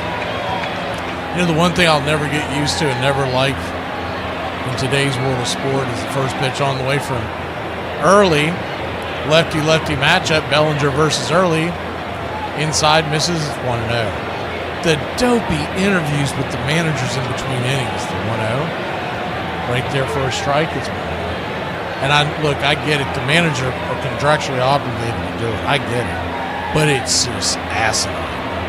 There's no reason to take these guys out of their game to go talk to some dopey sideline reporter. He's going to ask some generic question, and he gives him some generic answer. Let them play the game. The 1-1, 93 outside, wide 2-1. If you need someone to basically hold your hand to get you some kind of content on your channel on a world stage where the Red Sox and Yankees are in an elimination game, there's something wrong with the production team. The 2-1. Swing and a miss. Change up. 2-2. I don't like it in football. I don't like it in baseball. I don't care if when they're going to the half, that's a little different. It's the 2-2. Down and away 3-2. If you want to ask them right before the game begins, I've got no issue with that. But once the umpire says play ball, let the men be men and focus on the game. The payoff pitch, swing, pops it up, got underneath that one. Right center field, no man's land, and here comes the diving attempt by Rafaela, and it is a diving attempt where he does not make the catch, rolls over it, fires it into second, and Bellinger, who was hustling all the way, is at second base with the leadoff double.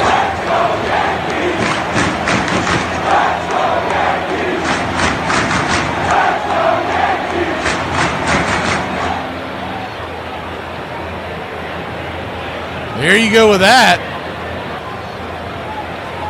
Kind of fell in that Bermuda's Triangle. Rafaela usually really good with the glove, just diving attempt just out of his reach. Bounced off his glove as he was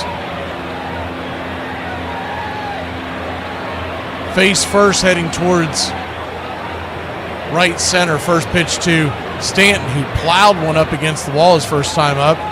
It's 1-0. If I'm early, I'm either walking him, but I am not throwing him that bender. Not down and in like he did. 1-0.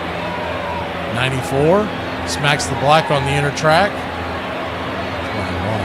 1-1. The thing about Stanton, because he stands so far off the plate and dives at pitches nowadays, you can jam him inside, but you better be precise. Other than that, it's better to live off the edge. The 1-1, 93, tried to get him up top again, just misses.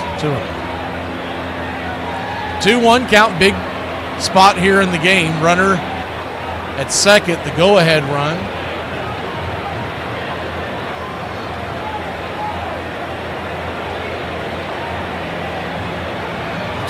1. Swing, pops it back to foul. We'll do it again.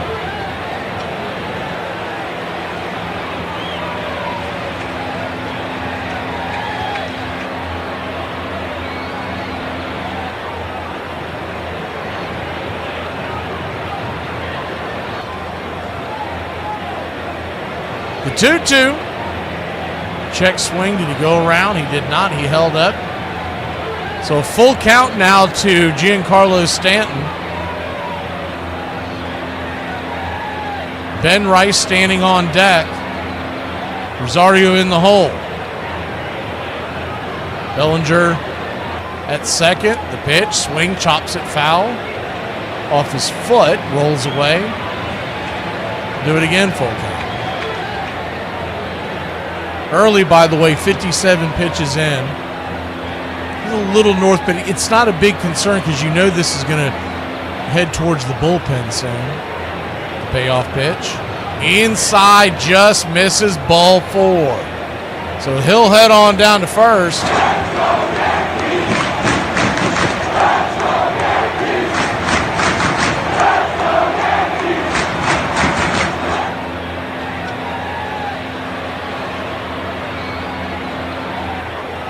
Going to get a quick mound visit out there.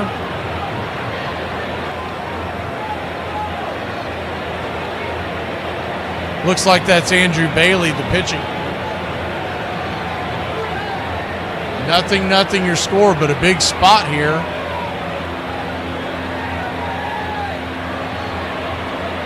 Ben Rice is coming to the plate.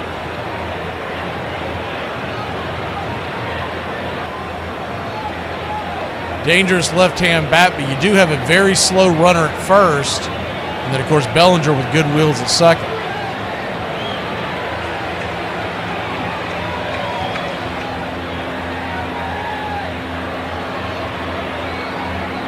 So here we go. Runners at first and second, nobody out.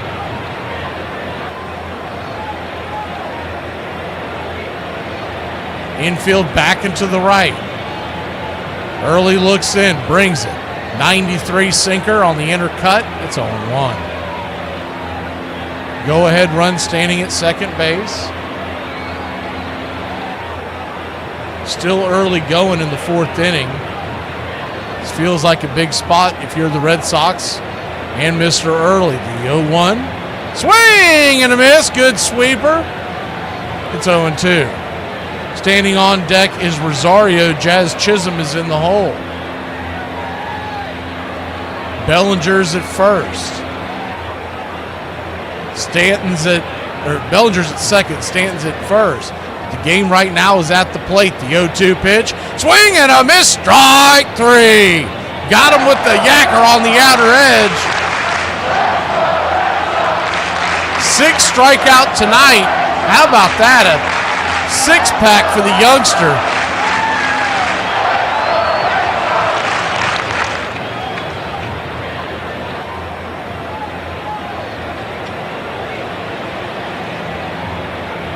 One away. Med Rosario standing in. Right-handed bat. The veteran digs in. First pitch. Change up off the edge. It's 1-0. Med Rosario.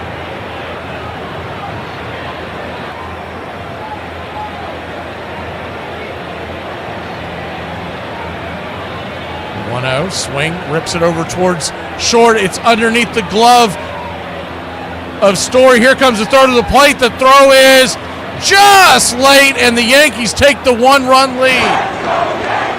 Diving attempt by Story, just got under his glove. If he knocks it down,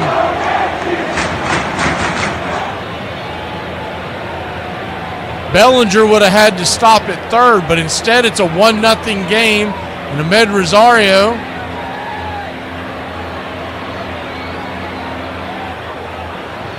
veteran comes through. Looks like it just trickled off his glove underneath. I think he got a piece of it, but not enough to slow it down.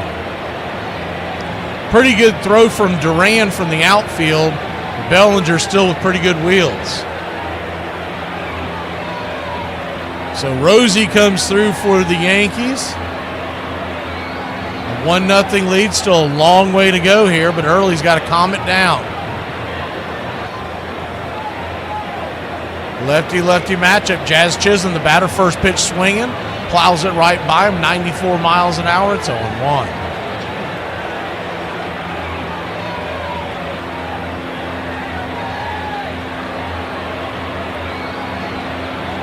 The 0-1. Kicks and fires. Swing, lifts it into right center field. That's down for a base hit. Here comes the throw into the infield, and they're going to go station to station with Stanton running.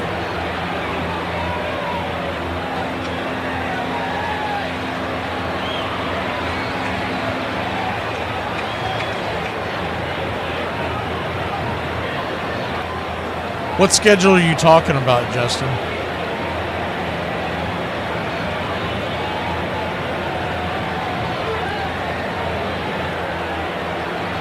Stanton, who just does not run, you can't even say he doesn't run well. He doesn't run at all. It's kind of a trot. He stands at third. There's one out. Base hit by Jazz Chisholm. First pitch swinging, pops it up. Shallow right field, but it's going to bend into the crowd.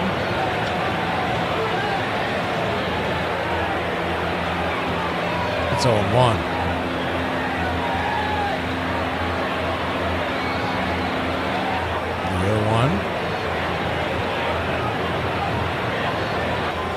Slayton, by the way, is warming up in the bullpen, the right-hander for the Red Sox. Swing, chops it through the infield against the shift, and here comes one run. It's 2-0 Yankees. The throw to the plate sails high, but a good play by Early keeps the bases loaded, but it's 2-0 New York.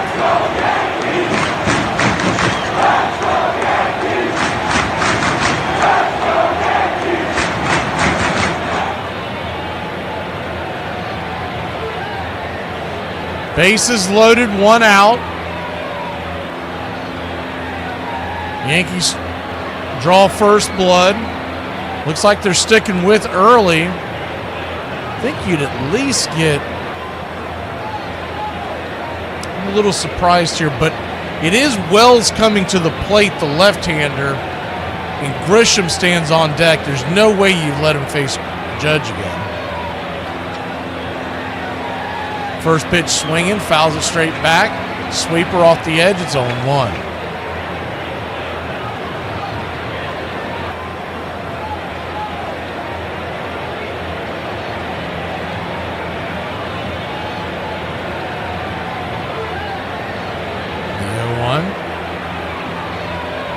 Swing, fouls it back, sizzles it to the backstop, it's 0-2.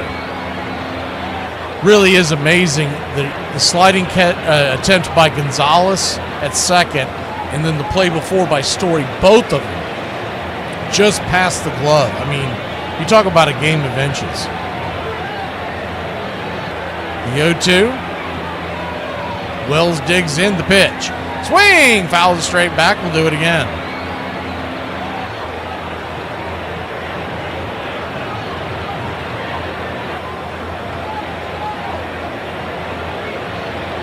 Oh, 2 count.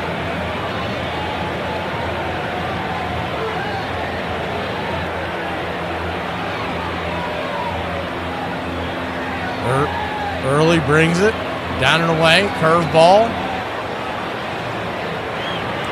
Looking at the pitch count now, it's 71 in the fourth inning. That's pretty high.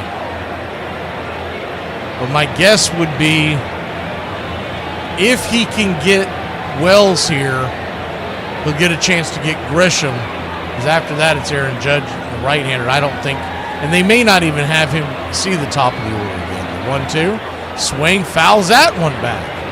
Hanging sweeper, just a touch behind it.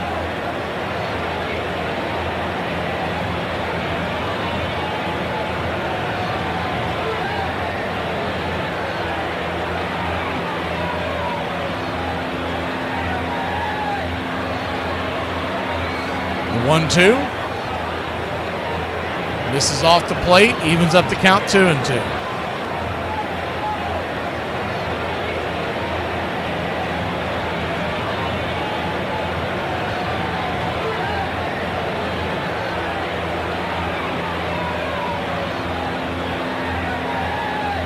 2-2 count. Sinker. Now it's a full count. Now you got to come in with something. Nowhere to run, nowhere to hide.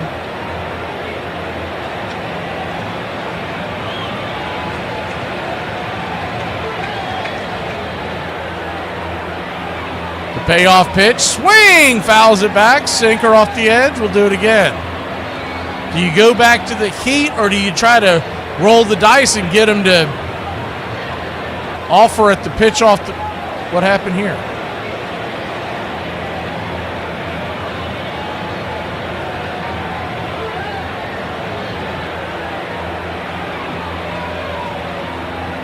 There's a delay. They're saying there was a violation. A little bit of a powwow. Did his glove touch the bat? No, it didn't.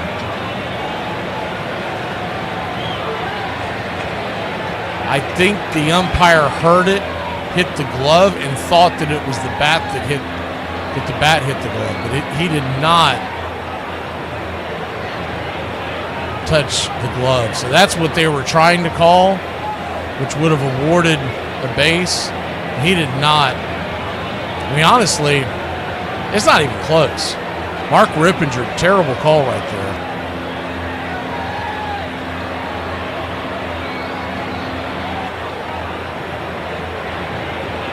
No, Sue, we had it yesterday. We had it today until about like I said, it was around the 5th inning.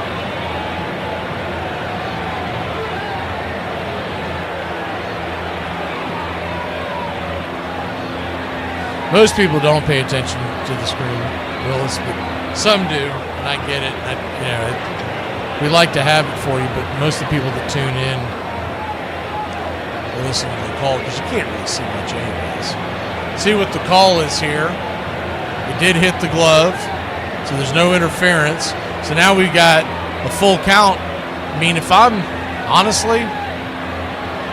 Cora, I'm going to petition to get a couple warm-up tosses for my pitcher, and that's exactly what he did. That's a bit of a... I'm not going to get all over Rippinger for blowing that call. They go they don't go by sight, they go by what they hear. But he should have realized as the payoff pitch swung on, ripped off the glove of the first baseman over there low. Are you kidding me? Are you kidding me? Bounces through the infield, and the Yankees continue to live on the game of inches. It's 4-0. 2 runs come home on a hard chopper that goes off the glove of Lowe, bounces off of Romy Gonzalez. I mean, all inning long. I mean, that's a play Lowe's got to make. I'm sorry. I thought Gonzalez actually touched it. He didn't. It actually went behind him. But that's just awful.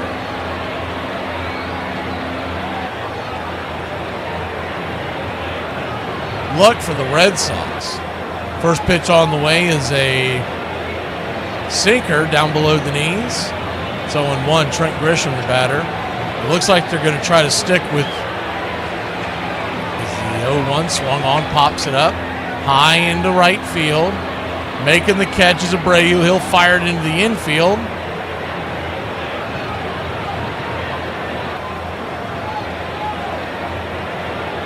Two down. You talk about some bad luck. And here comes Aaron Judge. Are they going to...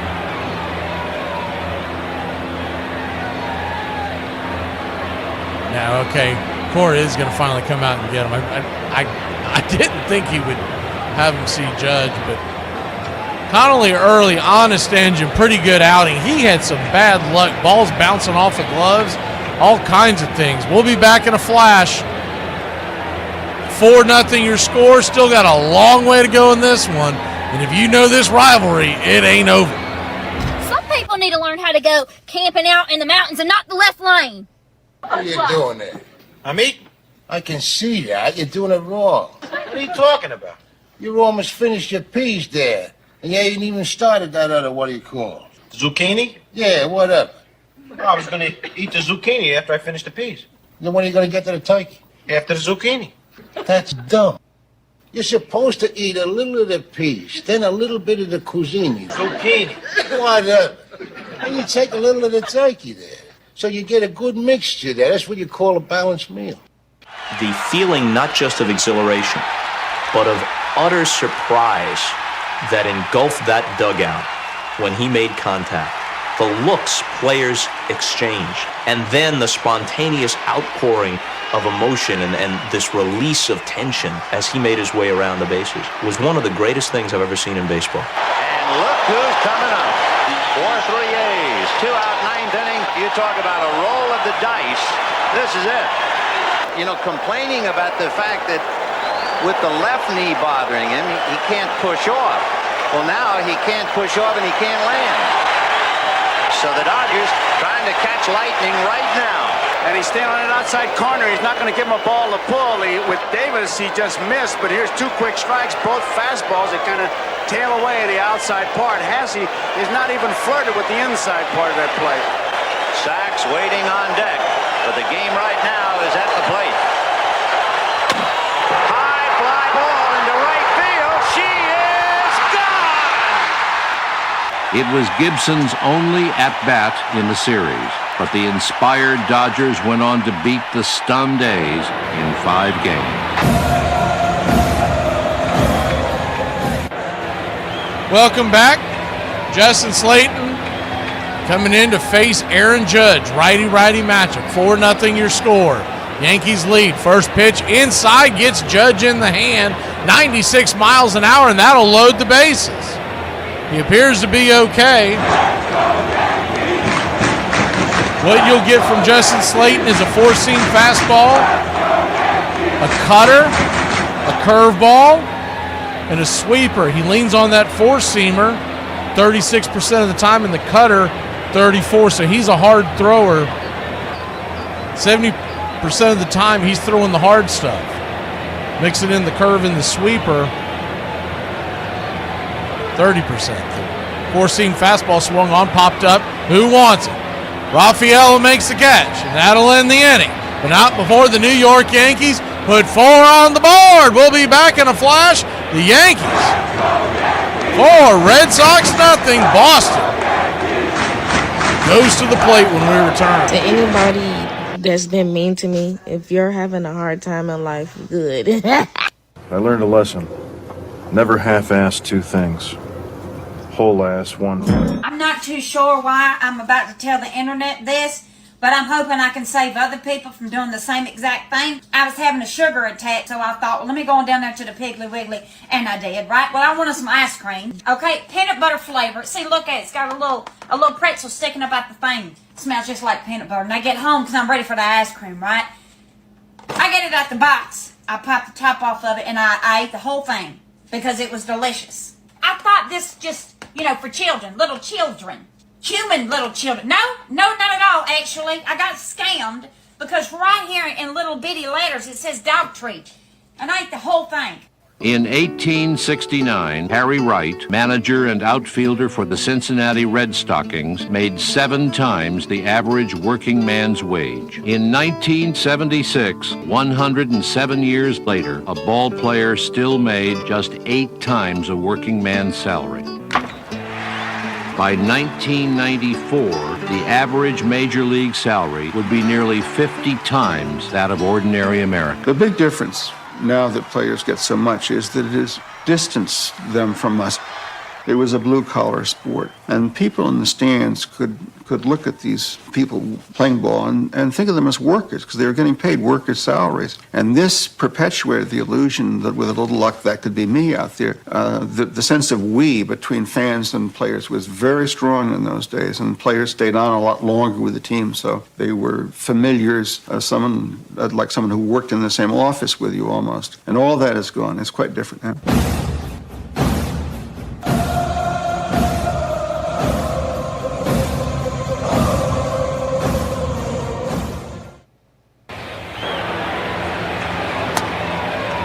Welcome back. Cam Schlitter, now he's pitched well. The one thing you got to think about, that was a long half inning, and sometimes guys come back and they're a little rusty, so we'll see how the youngster handles that. So Daniel Lowe digs in. First pitch on the way, 97. Misses up top. How did he call that a strike? I guess he did. It's 0-1. Didn't make any kind of a movement. They put a strike on the screen.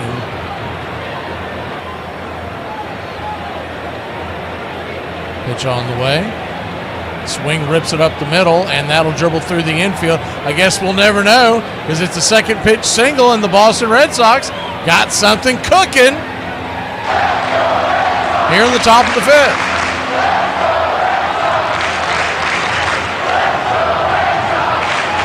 I think that was an error by the scorekeeper on the production team for Espen, because the umpire did not make any kind of a motion for a strike. I think they just assumed because it did look like it hit the zone, I will say that. First pitch is a sinker right there on the inner cut. To Narvaez, it's 0-1.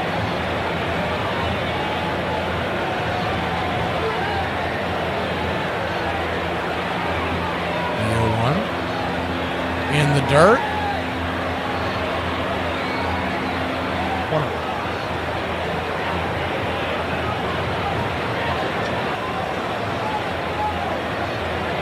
1-1 count.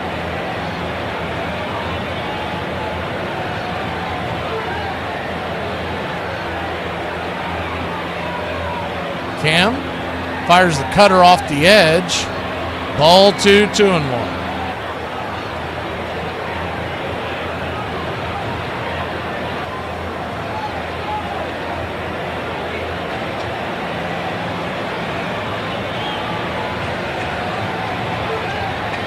The 2-1 pitch.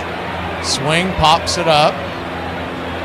High and out of play. First base side over the dugout. Evens up the count at 2-2.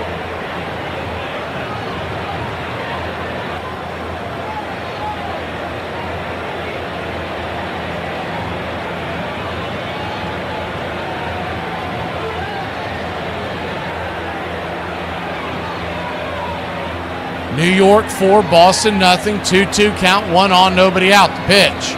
Swing, fouls it straight back, 99 miles an hour. Bringing it.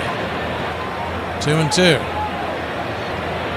Cam Schlittler, the Malt Liquor Bull, 5 strikeouts on the day, 65 pitches in.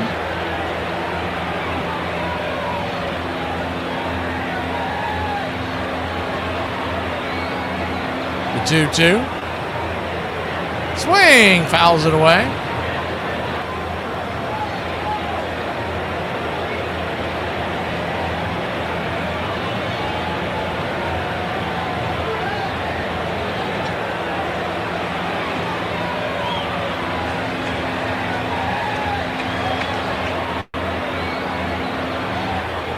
The 2-2, swing and a miss, strike 3.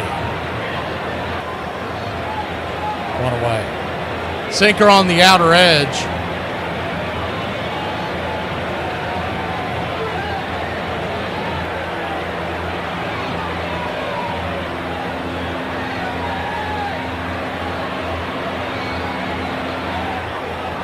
One up, or 1 down, 1 on. And that'll bring the left-handed bat.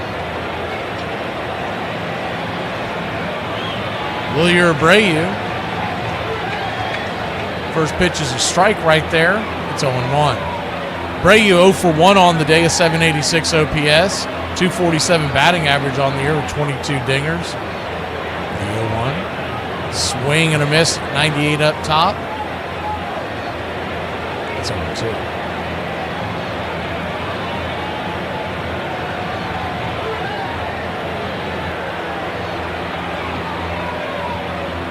Oh, 2 count.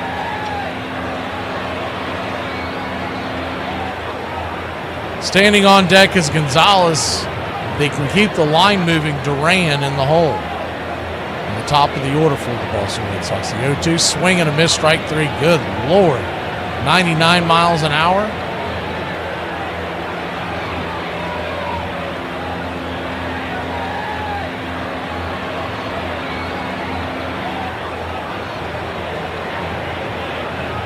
Hard heat on the outer edge. My only question with Cam Schlittler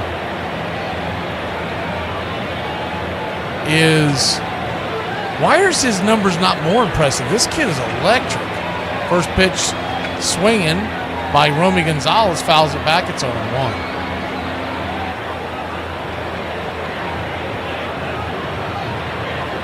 Don't get me wrong, he's got pretty good numbers, but this kid is lights out. It's like a skinny version of Garrett Cole. Curveball, misses high and out of the zone, 1-0.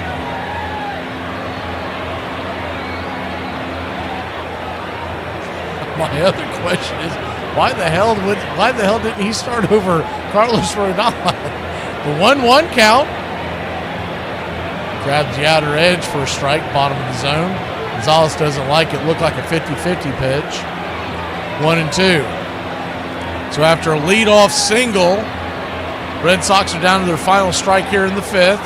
Gonzalez trying to find any way to get aboard, get the top of the order. The 1-2. Misses high, 98 miles an hour, 2-2.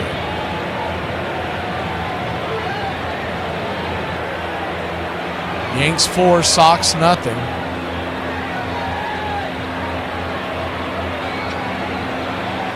Second time through the order, so the third time the next batter. The 2-2. Swing, slices it towards right field. That's down for a base hit. Runners on first and second. There are 2 outs. The one swing now could cut it to a 1-run game.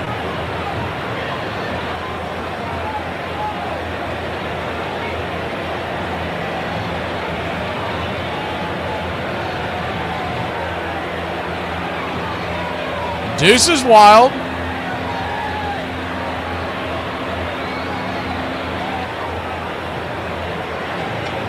Two on, 2 out. The first pitch, 4-seam fastball, 99 miles an hour.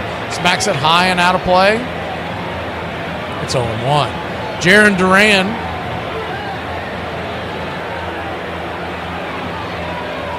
Trying to get the Sox on the board. Righty-lefty matchup. He's 0 for 2 on the day with a line out and a strikeout. The pitch on the way, swing, fouls it straight back. It's 0-2. On deck is Story, in the hole is Bregman with 2 outs. Duran trying to just keep that line moving. He'll take a timeout real quick.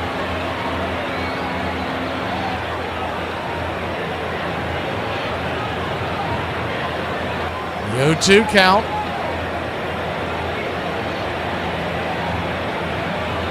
Cam looking into Wells. The 0-2. Check swing. Did he go around? He did. Strike 3. 100 miles an hour on the inner track, and that'll end the inning. The Red Sox threaten, but the Yankees keep them off the board. 4-0. We'll be back in a flash. Yeah, with sliced apple. How do you like your eggs? Hatched. What? You want them scrambled? Scrambled, yeah. Did he say hatched? No. And the sky is the limit for baseball salaries. The highest paid player of the week is now Roger Clemens of Boston. 5 years, $7.5 million. Dwight Gooden has something to celebrate as well after receiving plenty of money from the New York Mets. In fact, the right-hander became the highest-paid player in the big leagues after he signed a 3-year, $6.7 million contract. Brian Sandberg is calling Chicago the city with big pockets. The Cubs' great second baseman has signed the biggest contract ever in baseball. He could make about $7 million a year.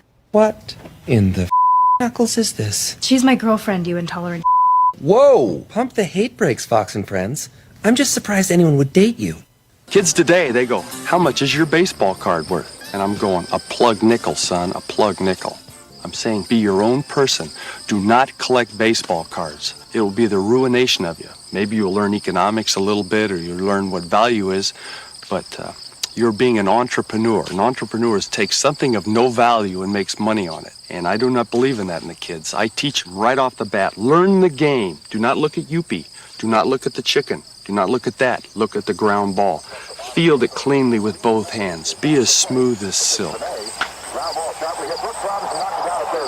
You know, make the nice throw to second. Have the nice breaking curveball. Subtract on the changeup. See the ball and hit it. Don't associate with the other things of the game. It will eventually bring you down, eat you up, and spit you out.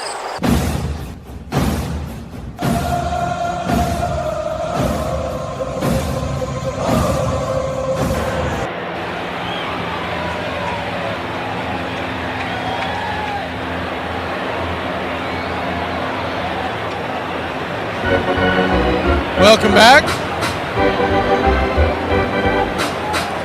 Giancarlo Stanton leads the Yankees off, leading 4-0. First pitch swinging, lifts it high, deep into center field, just in front of the 408 mark.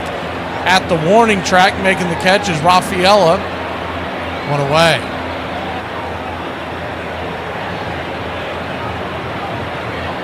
Just joining us, all the damage was done the last inning by the Yankees. They put 4 runs on the board, and it was really just strange. Not hard hit balls for the most part. They were just dribbling past the glove of the Red Sox and underneath the glove and around the glove. First pitch swinging. That ball's lifted high into center field. This will be an easily caught out number 2 for Rafaela.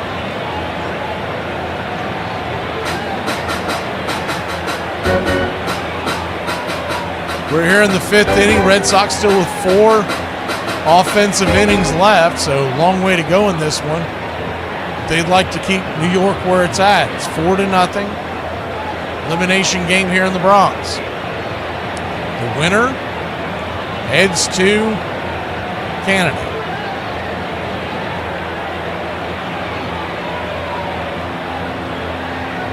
Are you a winner if they send you to Canada?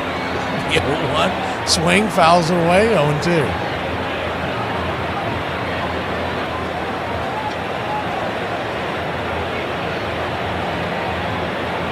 An 0-2 count.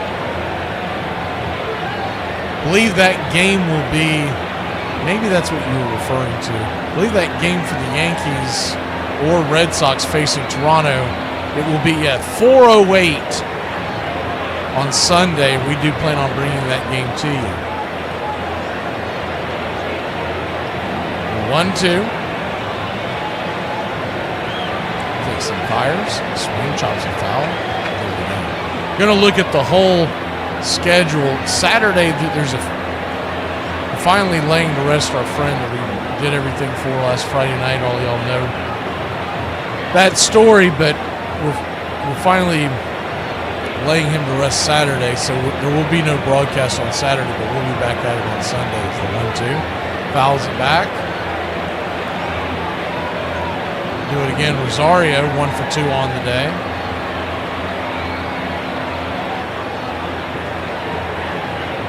And Monday, that's just a doubleheader as well. I thought they'd do multiple games, but I guess they don't want to go up against Monday Night Football. 1-2. Misses high. 2-2. Doubleheaders are putting a beating on me. I think what we've figured out is the idea of doing back-to-back doubleheaders is just, it's not going to work. So what we're going to try to do is do a doubleheader and then a game. A doubleheader and then a game. Pitch on the way, curveball, swing and a miss. Strike 3, and that'll get him out of the inning. But whoever wins this series, this will be taking priority. We'll be back in a flash. Red Sox will try to get on the board when we return.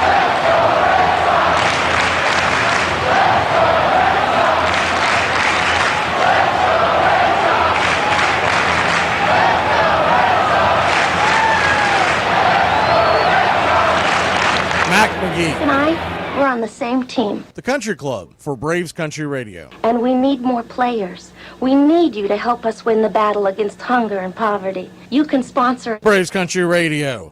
Teamwork is what The Country Club for Braves Country Radio. it is all about. And that's why we need you. For just $15 a month, Don't get greedy. Ask for $2.99. you can sponsor a child just like Braves Country Radio. I've been able to really help, Braves Country Radio. and it feels so good. It's so easy. Just reach out now and start sending your love around the world. The Country Club for Braves Country Radio. If you join our team, we really can bat 1,000. Mac McGee. Who's waiting for help? There's room on our team for you.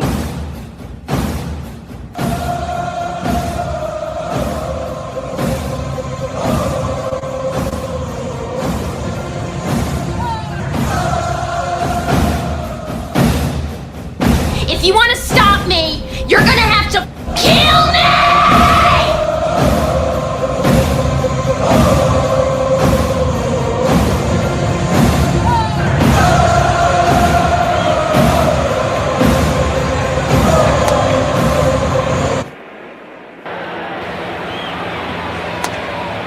Welcome back. You shut up! You shut up! I'm so scared right now, you shut up! Are you doing this? No, I'm doing this. That goes out to our sideline reporter, the Sarge. I know he's chewing every fingernail that's left. Probably chewing some that aren't even his. 4-0 your score. The New York Yankees lead the Boston Red Sox. We're heading to the top of the 6th inning. That's the bad news if you're Boston. The good news is the heart of the order's coming up, and this is the 3rd time through the lineup. You kind of expect Red Sox to get some good looks here. 3rd time through the order. First pitch on the way. Swing! That ball's hammered into left center field. That ball's down for a base hit. And just like that, Trevor Story gets things rolling. We had the same thing to start last inning, and no one could get the runner home. But now, the heart of the order, Alex Bregman, who struck out and flew out his first 2 times up. First pitch is a 97-mile-an-hour sinker at the knees. It's 0-1. Bregman has an opt-out and most likely will take it. I still expect Boston to re-sign him. I just feel like he's home to the 0-1. Swing, chops it over to second. Jazz has it, throws it. Bad throw, but a good scoop there by Volpe to keep the ball from rolling away. So it'll be a 4-6 in your scorecard. It'll look like a clean play, but when it's all said and done, bad throw, and Jazz knows it. Great save by Volpe. Man, not only did he have to backhand that, scoop it, tag the bag, but he also had to avoid Story sliding in to second base and held the ball anyways. Good to see you, Carey. Four-seam fastball is fouled back.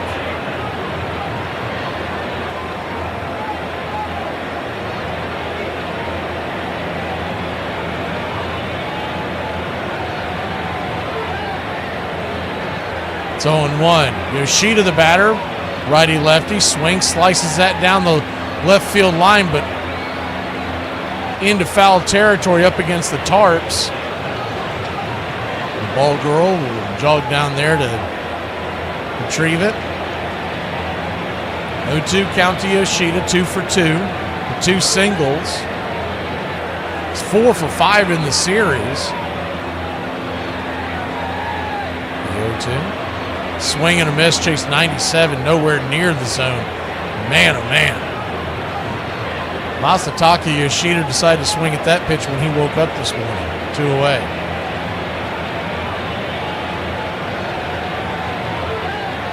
That was such a bad attempt, you almost would have thought there was like a hit and run on him. He was trying to protect the run.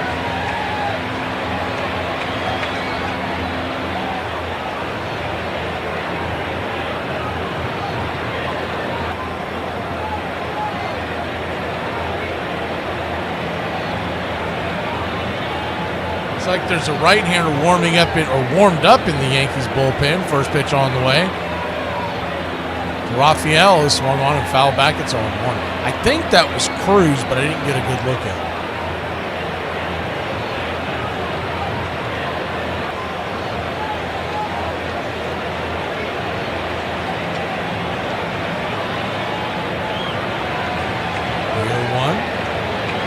Cutter misses out of the zone, 1-1.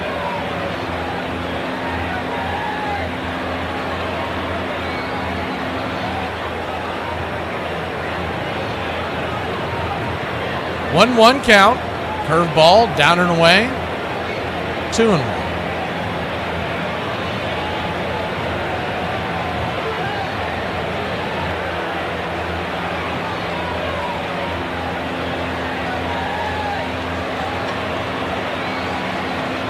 2-1 pitch. Swing, chops it, rolls it in between home and third.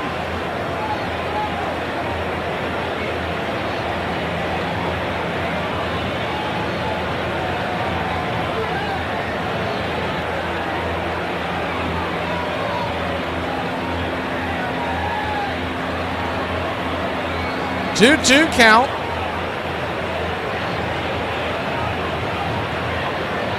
Runner at first, 2 out. Here's the pitch. Raphael swings and misses, chases 99 out of the zone, and that'll end the inning. Cam Schlittler, if that's his last inning, man, what a night he's had. 6 innings, 10 strikeouts, 89 pitches. We'll be back in a flash. Bottom of the sixth we go. 4-0 New York.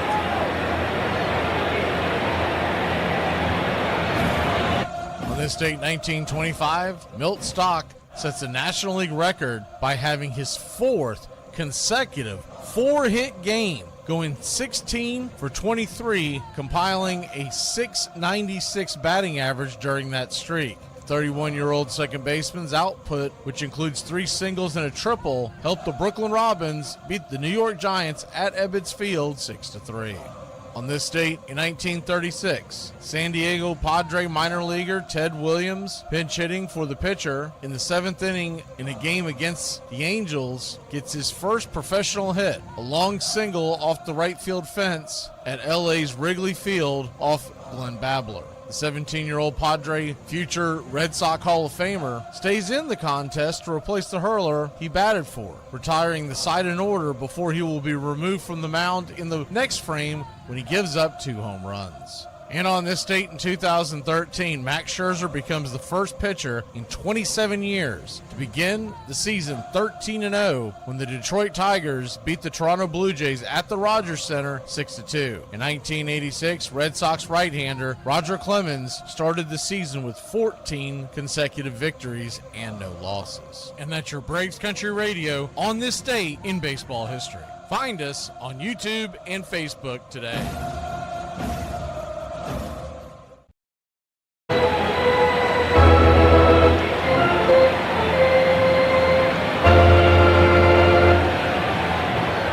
Welcome back.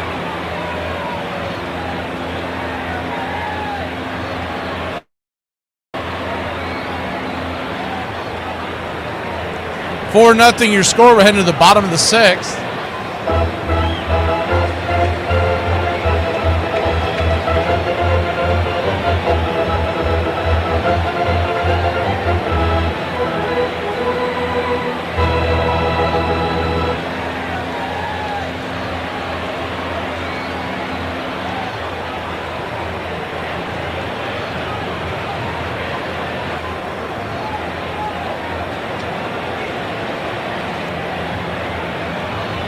The left-handed arm of Steven Matz will come from the pen. First pitch is right there for a strike. At 0-1, the 0-1 follows it up with a changeup off the plate to Jazz Chisholm. 1-1. 1-1 count. Swing rips it over the head, over the glove of Romy Gonzalez, and it's a leadoff single for Jazz Chisholm.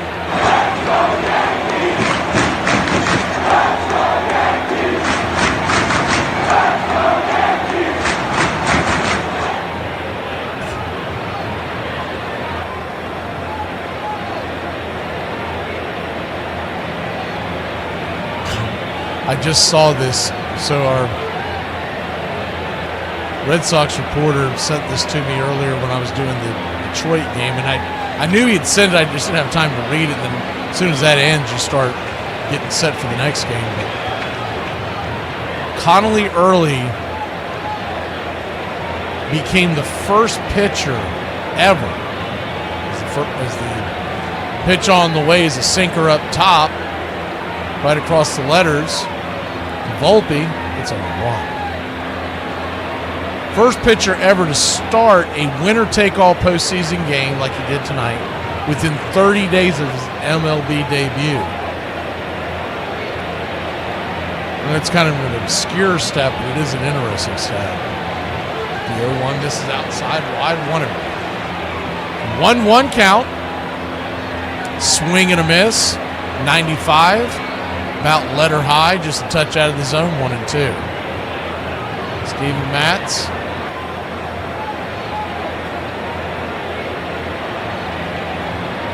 It's funny, it really wasn't that long ago that he was looked upon as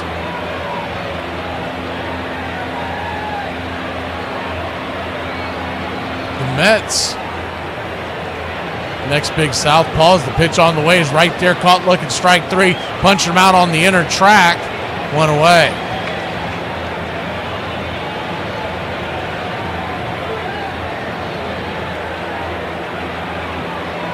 Drafted by the Mets back in 2009. He's 34 years old. Feels like to me he should be older than that, but his lefty-lefty matchup. Sinker on the outer edge. Austin Wells right there for a strike. It's 0-1. Matz is out of Stony Brook, New York. Drafted by the Mets in 2009. As the 0-1 chopped on the ground over to first. Fires it down to second. So with 3 to 4 put out, or 3 to 6 put out, excuse me, and then Trevor Story sails it. Did that reach the dugout? I believe it did. So Wells will head on down to second base. Low, perfect throw. He just sailed it, and when Matz tried to make the play, he kind of collides with the runner. See if he's okay. Appears to be. Might have just slipped. It was just a wide throw and it headed into the dugout. First pitch is a bender out in the way to Trent Grisham. Right there for a strike. It's 0-1. So yeah, Steven Matz, man, everything's going wrong with the MLB sides. The 0-1. Right there for a strike one. He's trying to pull up his game log, but it's spitting a bit too. They must be having all kinds of issues with MLB today. 1-1 count. That's why you don't see the 3D for those of y'all who are just joining us. We normally have it. The 1-1 down and away to him. Somebody clicked on the wrong email.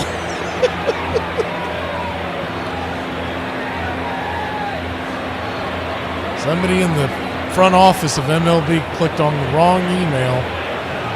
The 2-1 pitch, swing, pops it up. High in the sky, can of corn. Bregman's underneath it, and that'll end the inning. The Red Sox keep the Yankees off the board, but it's getting late early. We're heading to the top of the 7th. 4-0 New York.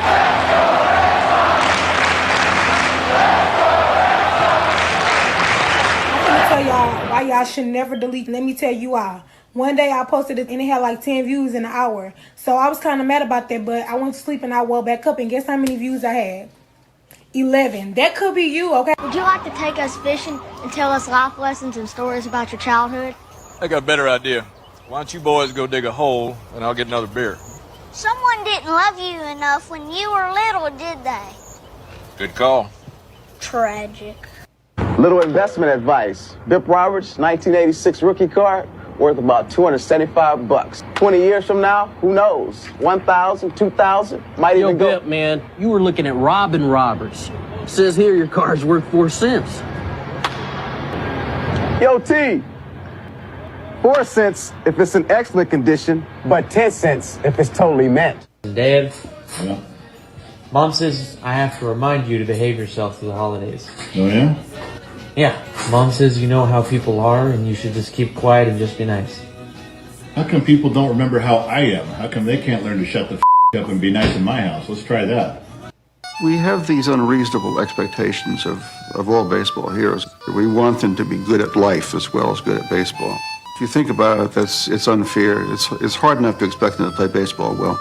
I'm convinced there is the same division in baseball that there is in life itself, of true heroes, of people of strong principle, of ordinary everyday people, of rogues, of weaklings. Pete Rose turned out to be extremely fallible. Braves Country Radio, your home for the classic call of Braves Country Baseball.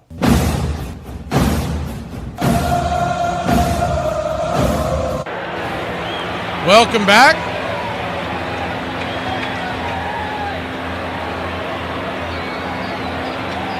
The Malt Liquor Bull, Cam Schlittler, has been dealing tonight if you're just joining us. 6 innings, 10 strikeouts. He's at 89 pitches. It looks like they're going to give him another go.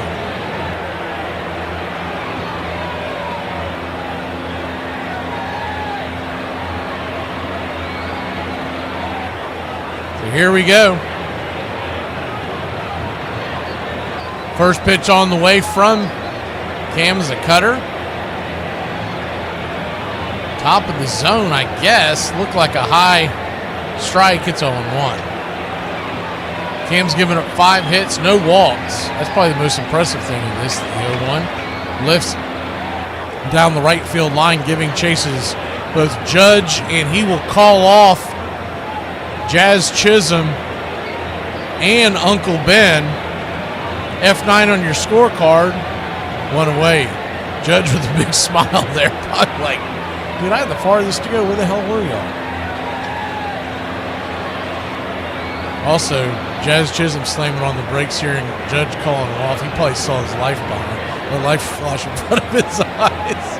Old 6'8" gonna clam right into me in my October if I don't slam on the brakes. Righty-righty matchup. First pitch on the way. High and inside, 97 miles an hour. It's 1-0. Carlos Narvaez 0 for 2 with the strikeout, a 7.26 OPS.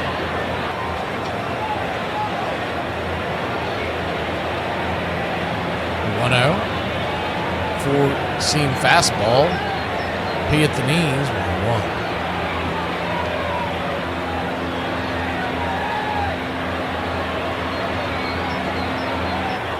1-1. 1-1 count. Swing! Fouls it straight back.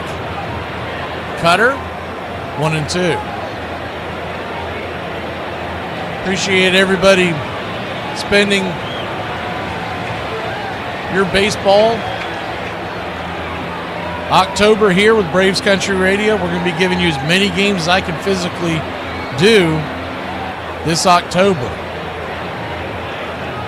I believe we're going to try to do, I don't see anything that's going to stop us from doing it. I believe we're going to do a doubleheader Sunday night. And then we'll come back and give you a game on Monday and then another doubleheader on Tuesday. Kind of play it by ear as far as where all these series are at. 1-2, pops it up. Can of corn just in front of home plate, up the chute, down the ladder, making the catch. Austin Wells, 2 away. 7th inning stretch coming up.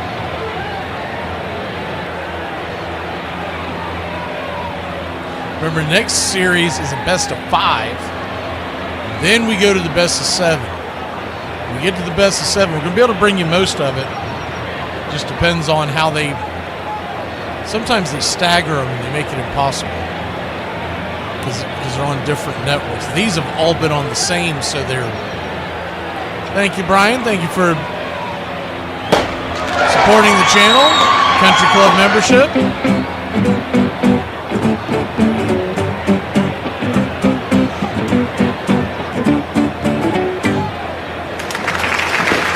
Good to see you, Iron Lung. Glad to see you rolled out. Where have you been? MLB baseball. All you talk about is how much you love baseball. First pitch is a swing and a miss and a strike. It's 0-1. Wilyer Abreu, 0 for 2.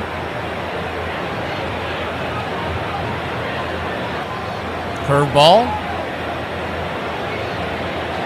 High and out of the zone.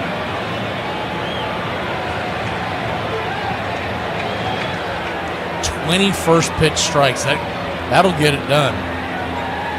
Wow. The 1-1 count. Bangs a four-seamer.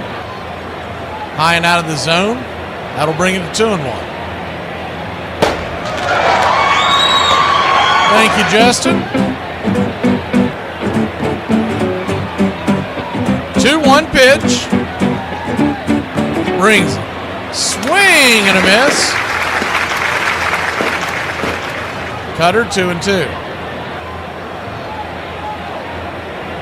Yankee fans at their feet, trying to root Cam Schlitter along. He's about to throw his 100th pitch.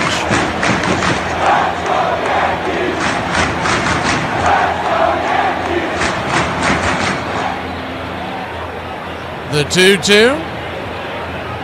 Cam brings it. Swing and a miss, strike 3. Holy cow. 11 strikeouts, 100 pitches. He's doing it. We'll be back in a flash. Time to get up and stretch. 4-0 your score.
Welcome back.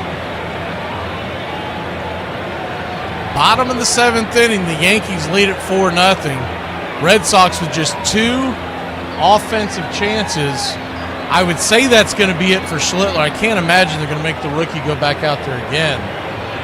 The Yankees are going to, the Red Sox will have a chance to try to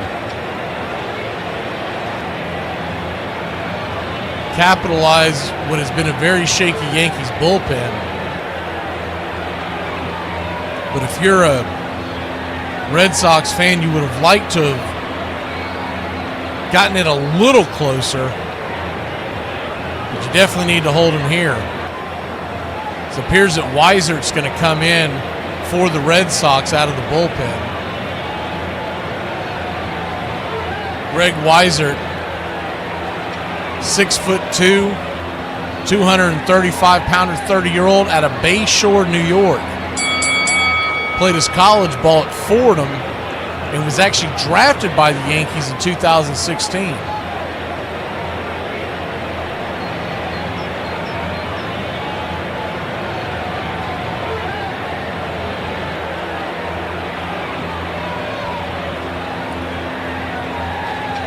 you're wondering about the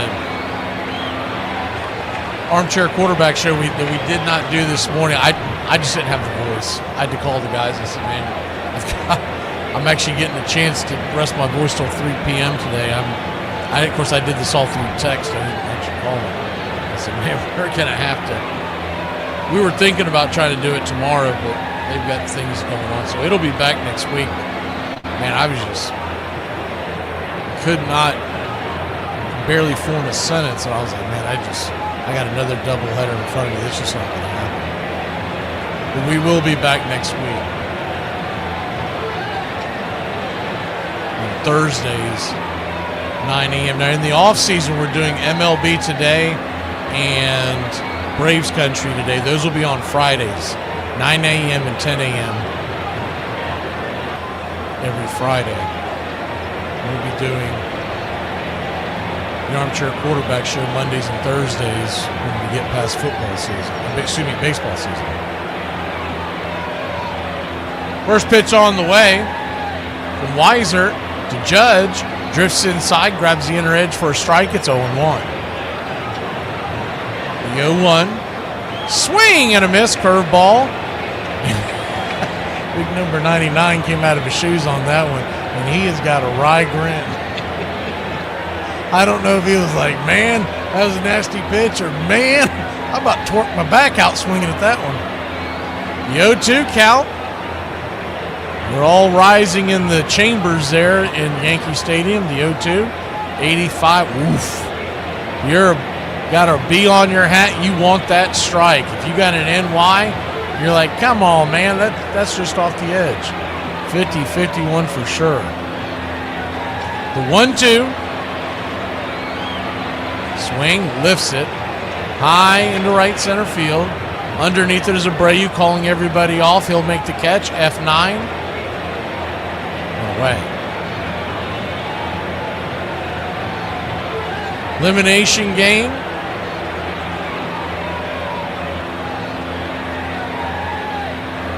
The best of 3 series. Now, for everyone that tries to tell you that things like MLB is the first pitch on the way to Cody Bellinger, he'll chop it over to first. It's going to be a 3-1 put out. Quickly 2 down. They'll try to tell you that Major League Baseball is rigged because they're bad at betting. They just get mad at one thing. It's got to be rigged. It's not that I'm not good at gambling. If you think it's rigged, Major League Baseball would have rigged it where the Yankees would have won the division and the Red Sox would have beaten Toronto, because it's the first pitch on the way to Stanton off the plate's 1-0. You're about to have a 5-game series, and they'd much rather have New York versus Boston for 5 games instead of just 3. Change-ups off the plate, ball 2-2-0. You're still going to get good ratings, whoever wins this versus Toronto, but it's something different when it's these 2 teams going at it. The 2-0 count, 94 sinker inside, 3-0. You wonder if Stanton were to reach first via the walk, would they pinch run for him here? You're in the 7th inning. The 3-0 right there at the knee, sinker. 3-1. Something that has to go through Aaron Boone's mind, because you're not guaranteed he's going to come back around to bat again. And a 5th run would be huge here. 3-1 count. Swing, chops it over towards the third base side, but it'll roll foul. Tossed into the stands. Luis Rojas, the third base coach of the New York Yankees. Full count.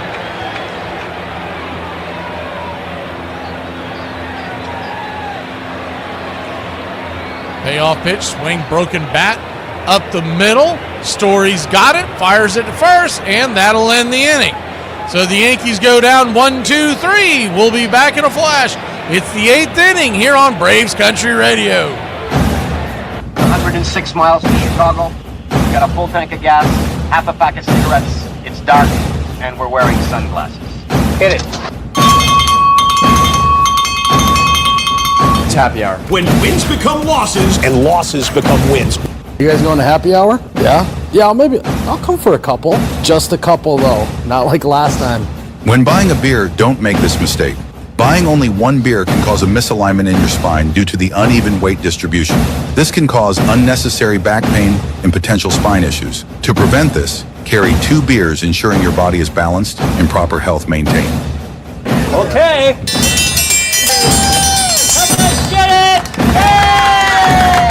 Afternoon, everybody. Put my pants on, one leg at a time. Guess what? I got a fever, and the only prescription is more. Ladies and gentlemen, we interrupt our program of dance music to bring you a special bulletin from the Intercontinental Radio News. You're in Braves country. Everybody drink a beer. Salute.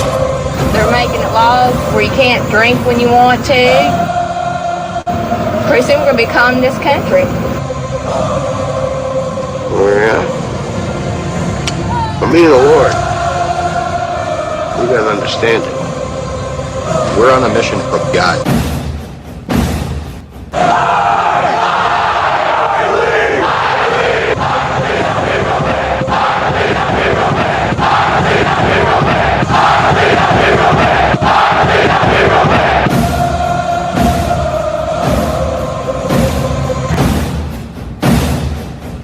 If you want to stop me, you're gonna have to kill me!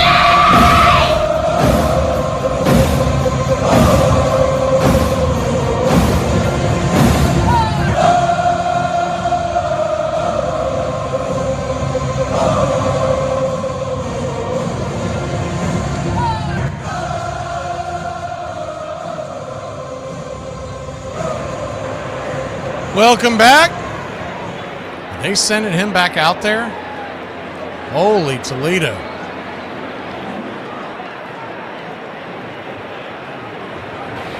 The malt liquor bull, Cam Schlittler, is going out there for an 8th inning. That tells you he does not believe in his bullpen at all. First pitch on the way. Sinker at the knees. It's 0-1.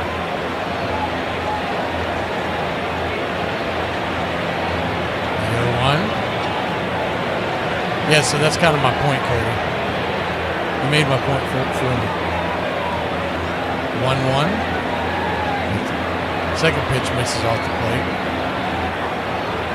If there was any kind of fix, they would have made sure these two teams would have met in the second round, not in the first. The 1-1 count. Swing and a miss, 4-seam fastball.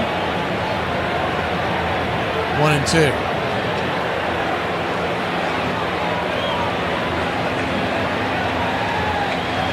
It's always funny, too, because the people that think that these types of things are rigged, you know how hard it would be to rig this many people, keep them quiet? You can't keep anything quiet ever. Not anything. The 1-2. Down and away, 2-2. That's why wrestling is one of the first few things that's actually rigged, because you only got a few people involved. You got to write a script out and everything.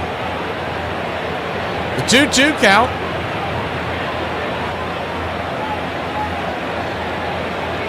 Brings it. Swing and a miss, strike 3. Holy cow, a dozen strikeouts for the rookie Cam Schlittler. His arm's about to fall off. One away. 105 pitches.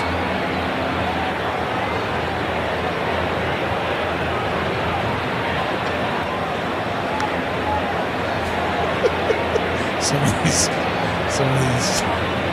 comments.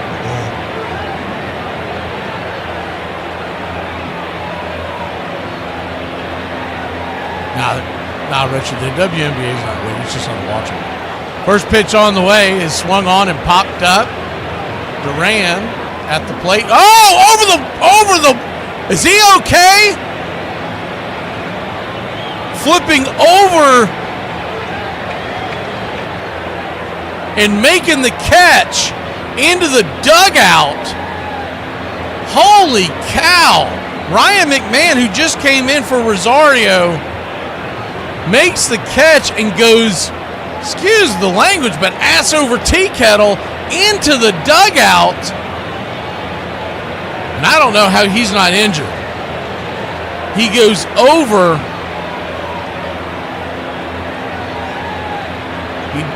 He did get some assistance from a couple of the Red Sox players in there. Man, you talk about your life going before your eyes. Holy cow. What a play. 2 down. Sometimes it's your night. Ready matchup. First pitch swinging.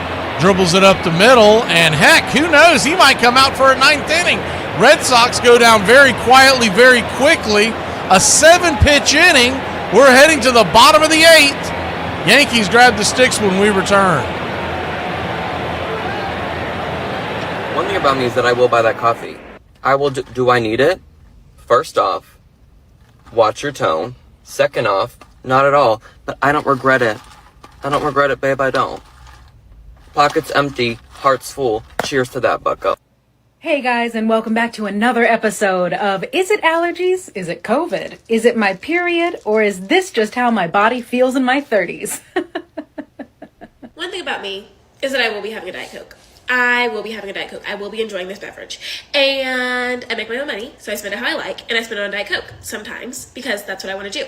And nothing grinds my gears more than whenever I'm sipping on my Diet Coke, and somebody's like, you know, that's just as bad for you as the regular thing. Oh my God. Oh my God, I did not know that I asked. I was not aware that I asked. And to throw out the ceremonial first pitch, the roar for the Yankee Clipper, Joe DiMaggio.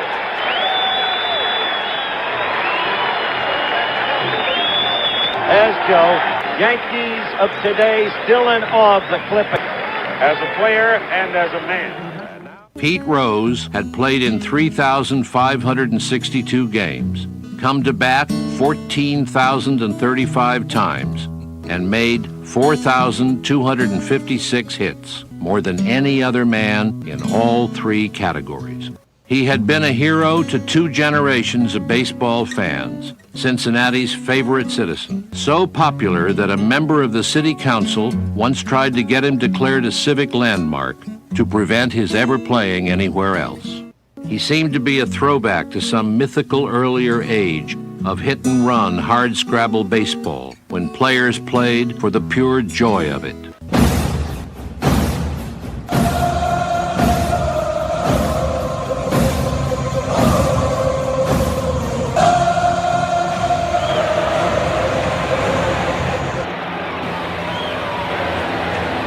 We're heading to the bottom of the 8th inning. This Cam Schlittler, man, he has absolutely stole the show.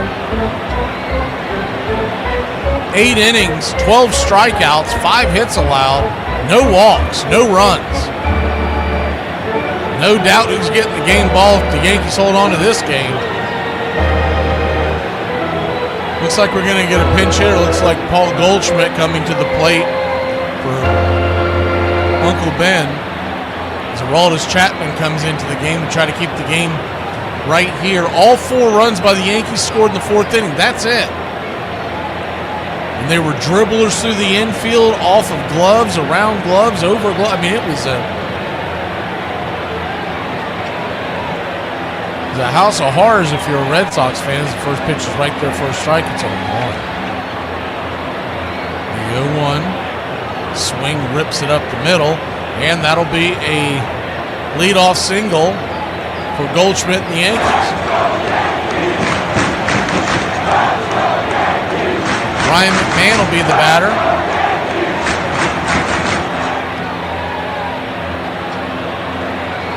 I would say that would be it for Cam, but heck, I didn't think he was coming out for the 8th. Now he's getting high fives and stuff now, so that may be it, but. And once again, the Yankees bullpen has had some issues. So if they can get Cam out, it's not over. As the first pitch on the way is a sinker sawed off. It's over. I was just amazed that in that inning, you know the kid's at 100 pitches. You got to make him work. Because eventually the conversation is going to be, well, we got to take him out. Is it four-seam fastball? Starts McMahon off on an 0-2 count. Lefty-lefty matchup. They went in there like it was the second inning of a game in early May. 7 pitches, and they were out of the inning. That catch by McMahon was just stupid. It looks like something. I mean, honestly, this looks like something in a movie. The 0-2 count. Postseason debut, most strikeouts by a Yankees pitcher. We watched him tonight, Cam Schlittler. Dave Righetti, man, that takes me back. Did have the number 1 as the slider fouled away. It's 0-2. He did have it 10. He was tied with Red Ruffin, but I don't know how many of y'all remember Dave Righetti, but I remember him in my youth.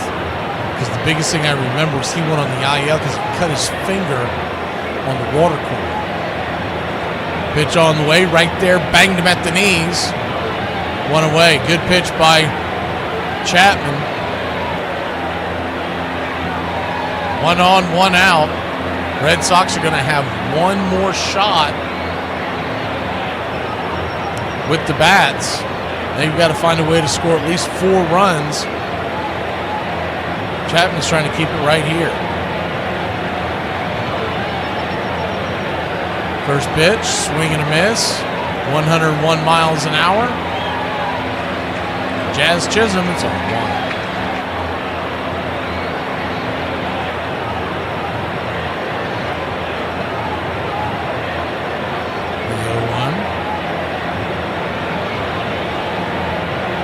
Swing and a miss.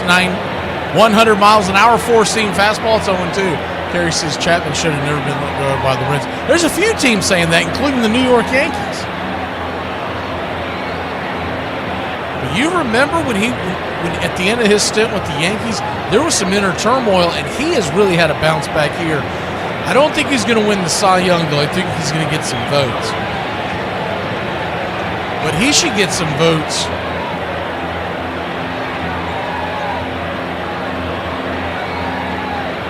for a number of things, of just how dominant he's been in that bullpen this year. As the 0-2 chops it down I don't know if they still call it the Rolaids Relief Award, but if it's not him, who is it? The 0-2 count. Yankee fans clapping along here. Runner at first. Aroldis Chapman.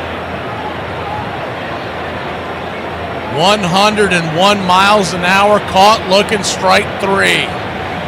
Punched out on the outer edge, 2 down. Filthy. Chapman, I believe, is a free agent. He's about to get paid.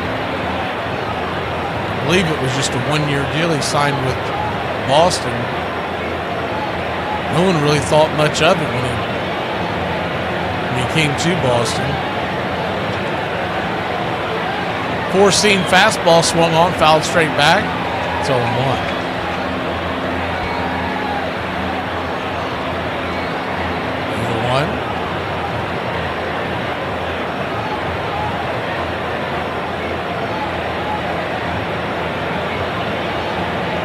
Brings it. Splitter off the edge. 1-1.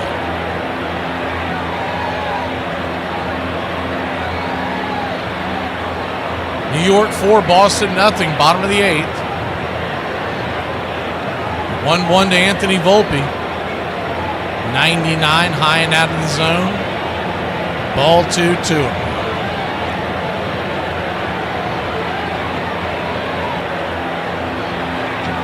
2-1 count.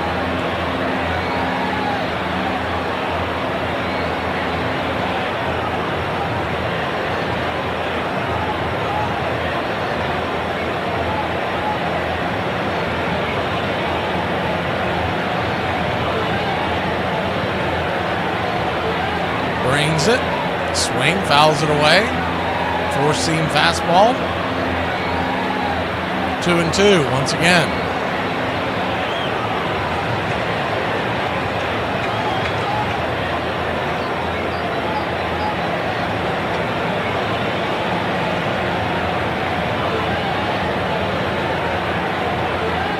The 2-2. Swing and a miss, strike 3. Pulled the string on that splitter, and that'll end the inning. Yankees 4, Red Sox nothing. Sox will grab the bats when we return.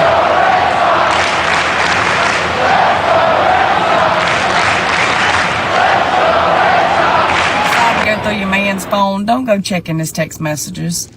Go to his bank app and send your ass some money. Stop being stupid. I am starving. I haven't had lunch since yesterday. Dogs can't operate MRI machines, but cats can. Dad, I want to say thank you. You're welcome. You don't even know what I'm saying thank you for yet. So? So, you can't say you're welcome when you don't know what I'm thankful for. There's a million reasons in your life you should be thankful. I'm probably responsible for half of them. And you never say you're thankful for anything unless your mother forces you to, so if you're going to give me this one, I'll take it blind. I was going to say thank you for bringing home dinner for me last night. I didn't. What? I brought your mother home dinner. She gave you some of hers. Why didn't you buy me dinner too? Because you said you had an FFA event from 4:30 to 7:30 and you were going to eat there. I'm not going to buy you dinner and leave it on the counter till 8 o'clock at night, princess, just in case you're hungry. If you're hungry when you get home, nuke something. What? Microwave it. Then you can be thankful you have a microwave. And electricity. And a house. I feel gross, like I'm getting older, I'm gaining weight, like my neck's getting all disgusting. Like, this is where I could really use a compliment. Your eyesight's good. But Pete Rose had a secret addiction, gambling. Some years he lost as much as $500,000. And some witnesses testified that he bet on baseball games in which his own team played. Rose denied it. I'd be willing to bet you, he said, if I was a betting man, that I have not bet on baseball. I said yesterday on another network, I'm happy to look in the camera now and say I never bet on baseball, and I never bet on Cincinnati Red baseball. His fans refused to believe the charges.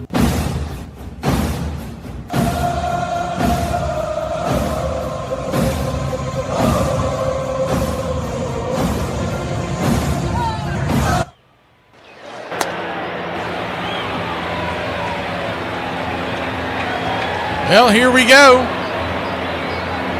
Top of the 9th inning. Last gasp for the Boston Red Sox in 2025. A team that I think punched above their weight. They've got nothing to be ashamed of. This team, not many had going to the postseason.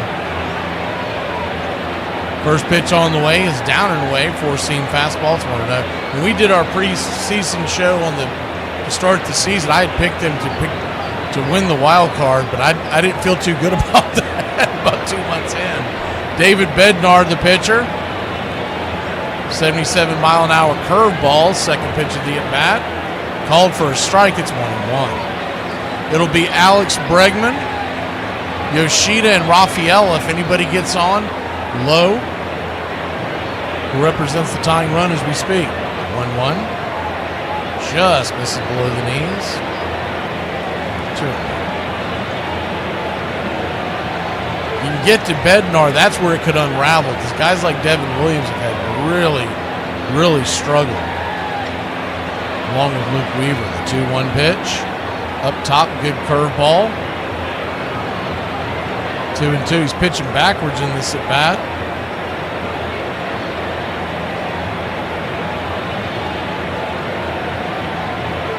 The 2-2. Outside wide, 3-2. Full count. Austin Wells wanted the call, but there's no way he went around. Bregman's going to take his timeout real quick. Step out of the box. Regroup. We've seen a bunch of benders in this at bat. You got to figure at some point he's going to pump that fastball.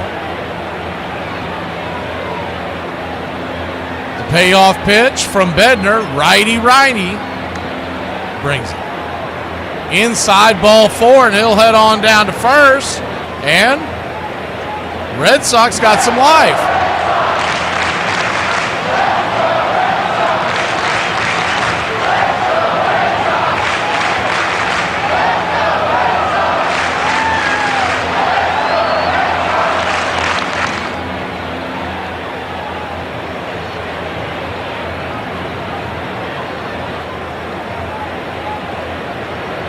Yoshida stands in. First pitch, 97 right there.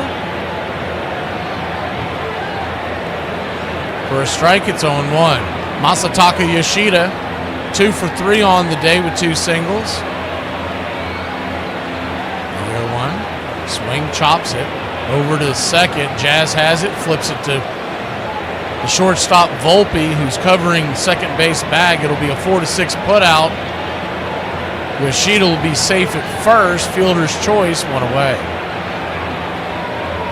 For you fans of teams that are not Atlanta Braves fans, we're going to have Major League Baseball today, MLB today, starting in November. We'll be here on Fridays at 9 a.m. We'll be going over some of our baseball guys, different things going around the league. Of course, everything affects everybody. First pitch to Rafael is right there, first strike. It's 1. The 0-1. Swing. Slices it over towards first, just foul. Paul Goldschmidt flips it into the stands. It's 0-2. Braves Country today will follow that at 10 a.m. in the offseason.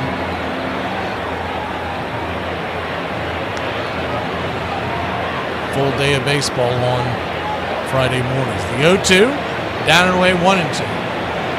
Friday nights we're doing Braves Country Theater, where we pick a great game of the past.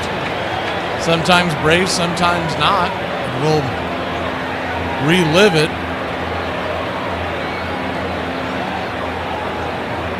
You have to be a member to join that. As the 1-2, swing and a miss, strike 3. Curveball off the edge, 2 away. On Thursday nights in the offseason, we'll be doing Once Upon a Pastime series. That will be open to the public. You won't have to be a member there. And that's where we take a topic and go over it. And we'll get you set for Thursday night football. So it'll start around 6:30, be done. Probably keep it to about an hour, hour and a half tops. Daniel Lowe takes the first pitch, curveball just below the belt for a strike. It's 0-1. Righty-lefty matchup. Red Sox down to their last out. Lowe, 18 home runs on the year. The 0-1. Swing. Fists it. Third base side. Drifting over. Making the catch is Ryan McMahon, and that'll do it. Yankees win. Yankees win. New York Yankees will be heading to Toronto to face the Blue Jays, a best-of-5 series. And that'll start Saturday. We'll have Game 2 Sunday night. If we get back in time, we may put the chat up. I just can't commit to doing the broadcast. We may put the chat up. Make sure you subscribe to Armchair QB Radio, because that may be where we put the chat up. I'll let folks know, but that's it. 3 doubleheaders in a row. I am cooked. Player of the game, I think it's obvious, Cam Schlitter. 8 innings, 12 strikeouts, 5 hits allowed, 107 pitches. What a star performance in the biggest rivalry in baseball. We will see you this weekend. What we're planning to be a double dip on Sunday. Games 2 of the Yankees Blue Jays, and I believe we're doing the Mariners game as well. But I know we're doing Yankees Blue Jays. We'll see you then. Y'all have a great night. Whew, I am cooked.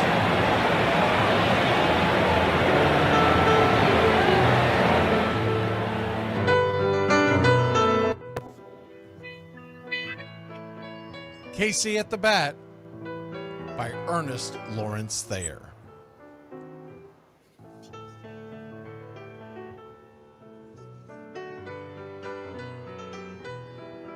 The outlook wasn't brilliant for the Mudville Nine that day. The score stood 4-2, but with 1 inning more to play.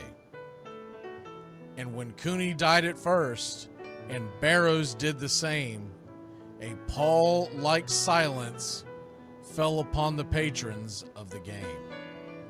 A straggling few got up to go in deep despair. The rest clung to the hope which springs eternal in the human breast. They thought, if only Casey could but get a whack at that, we'd put up even money now with Casey at the bat. But Flynn preceded Casey, as did Jimmy Blake, and the former was a hoodoo, while the latter was a cake. So upon that stricken multitude grim, melancholy sat, for there seemed but little chance of Casey getting to the bat. But Flynn let drive a single, to the wonderment of all, and Blake, the much despised, tore the cover off the ball. And when the dust had lifted, and men saw what had occurred, there was Jimmy safe at second, and Flynn a hugging third. Then from 5,000 throats and more rose a lusty yell. It rumbled through the valley, it rattled in the dell.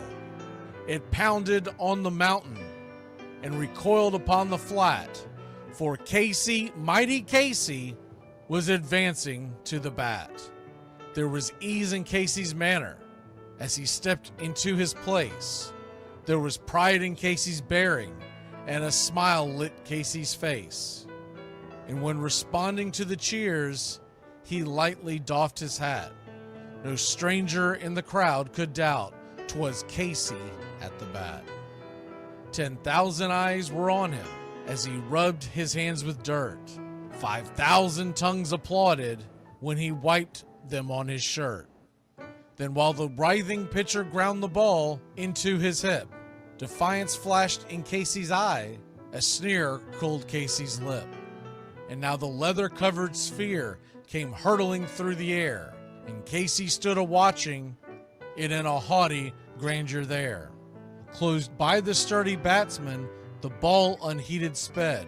"That ain't my style," said Casey. "Strike one," the umpire said. From the benches black with people, there went up a muffled roar, like the beating of a storm waves on a stern and distant shore. "Kill him! Kill the umpire!" shouted someone on the stand, and it's likely they'd have killed him had not Casey raised his hand. With the smile of Christian charity, great Casey's visage shone. He stilled the rising tumult, he bade the game go on. He signaled to the pitcher, and once more the dun sphere flew. But Casey ignored it, and the umpire said, "Strike two!" "Fraud!" cried the maddened thousands, and echoed answered, "Fraud!" But one scornful look from Casey, and the audience was awed. They saw his face grow stern and cold. They saw his muscles strain, and they knew that Casey wouldn't let that ball go by again. The sneer is from Casey's lip. His teeth are clenched in hate. He pounds with cruel violence his bat upon the plate. And now the pitcher holds the ball, and now he lets it go, and now the air is shattered by the force of Casey's blow. Oh, somewhere in the favored land, the sun is shining bright. The band is playing somewhere, and somewhere hearts are light. And somewhere men are laughing, and somewhere children shout. But there is no joy in Mudville. Mighty Casey has struck out. Casey at the Bat, Ernest Lawrence Thayer, published June 3rd, 1888. San Francisco Examiner.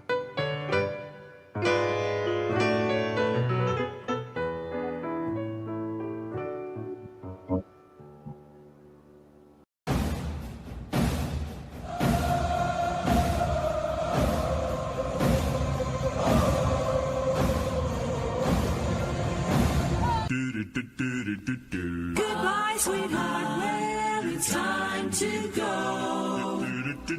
We're back tomorrow with another show. Well, unless we're fired, we'll talk to you then. Goodbye, sweetheart. Goodbye. Goodbye. Guys and gals, it's time to go. We'll see you on the next show. Same bat time, same bat channel. It's closing time, y'all. You don't have to go home, but you can't stay here. Have a great one. On your way out, please like and subscribe. And don't forget to tip your favorite bartender. We'll see you. I'm Mac McGee, signing off for Braves Country Radio.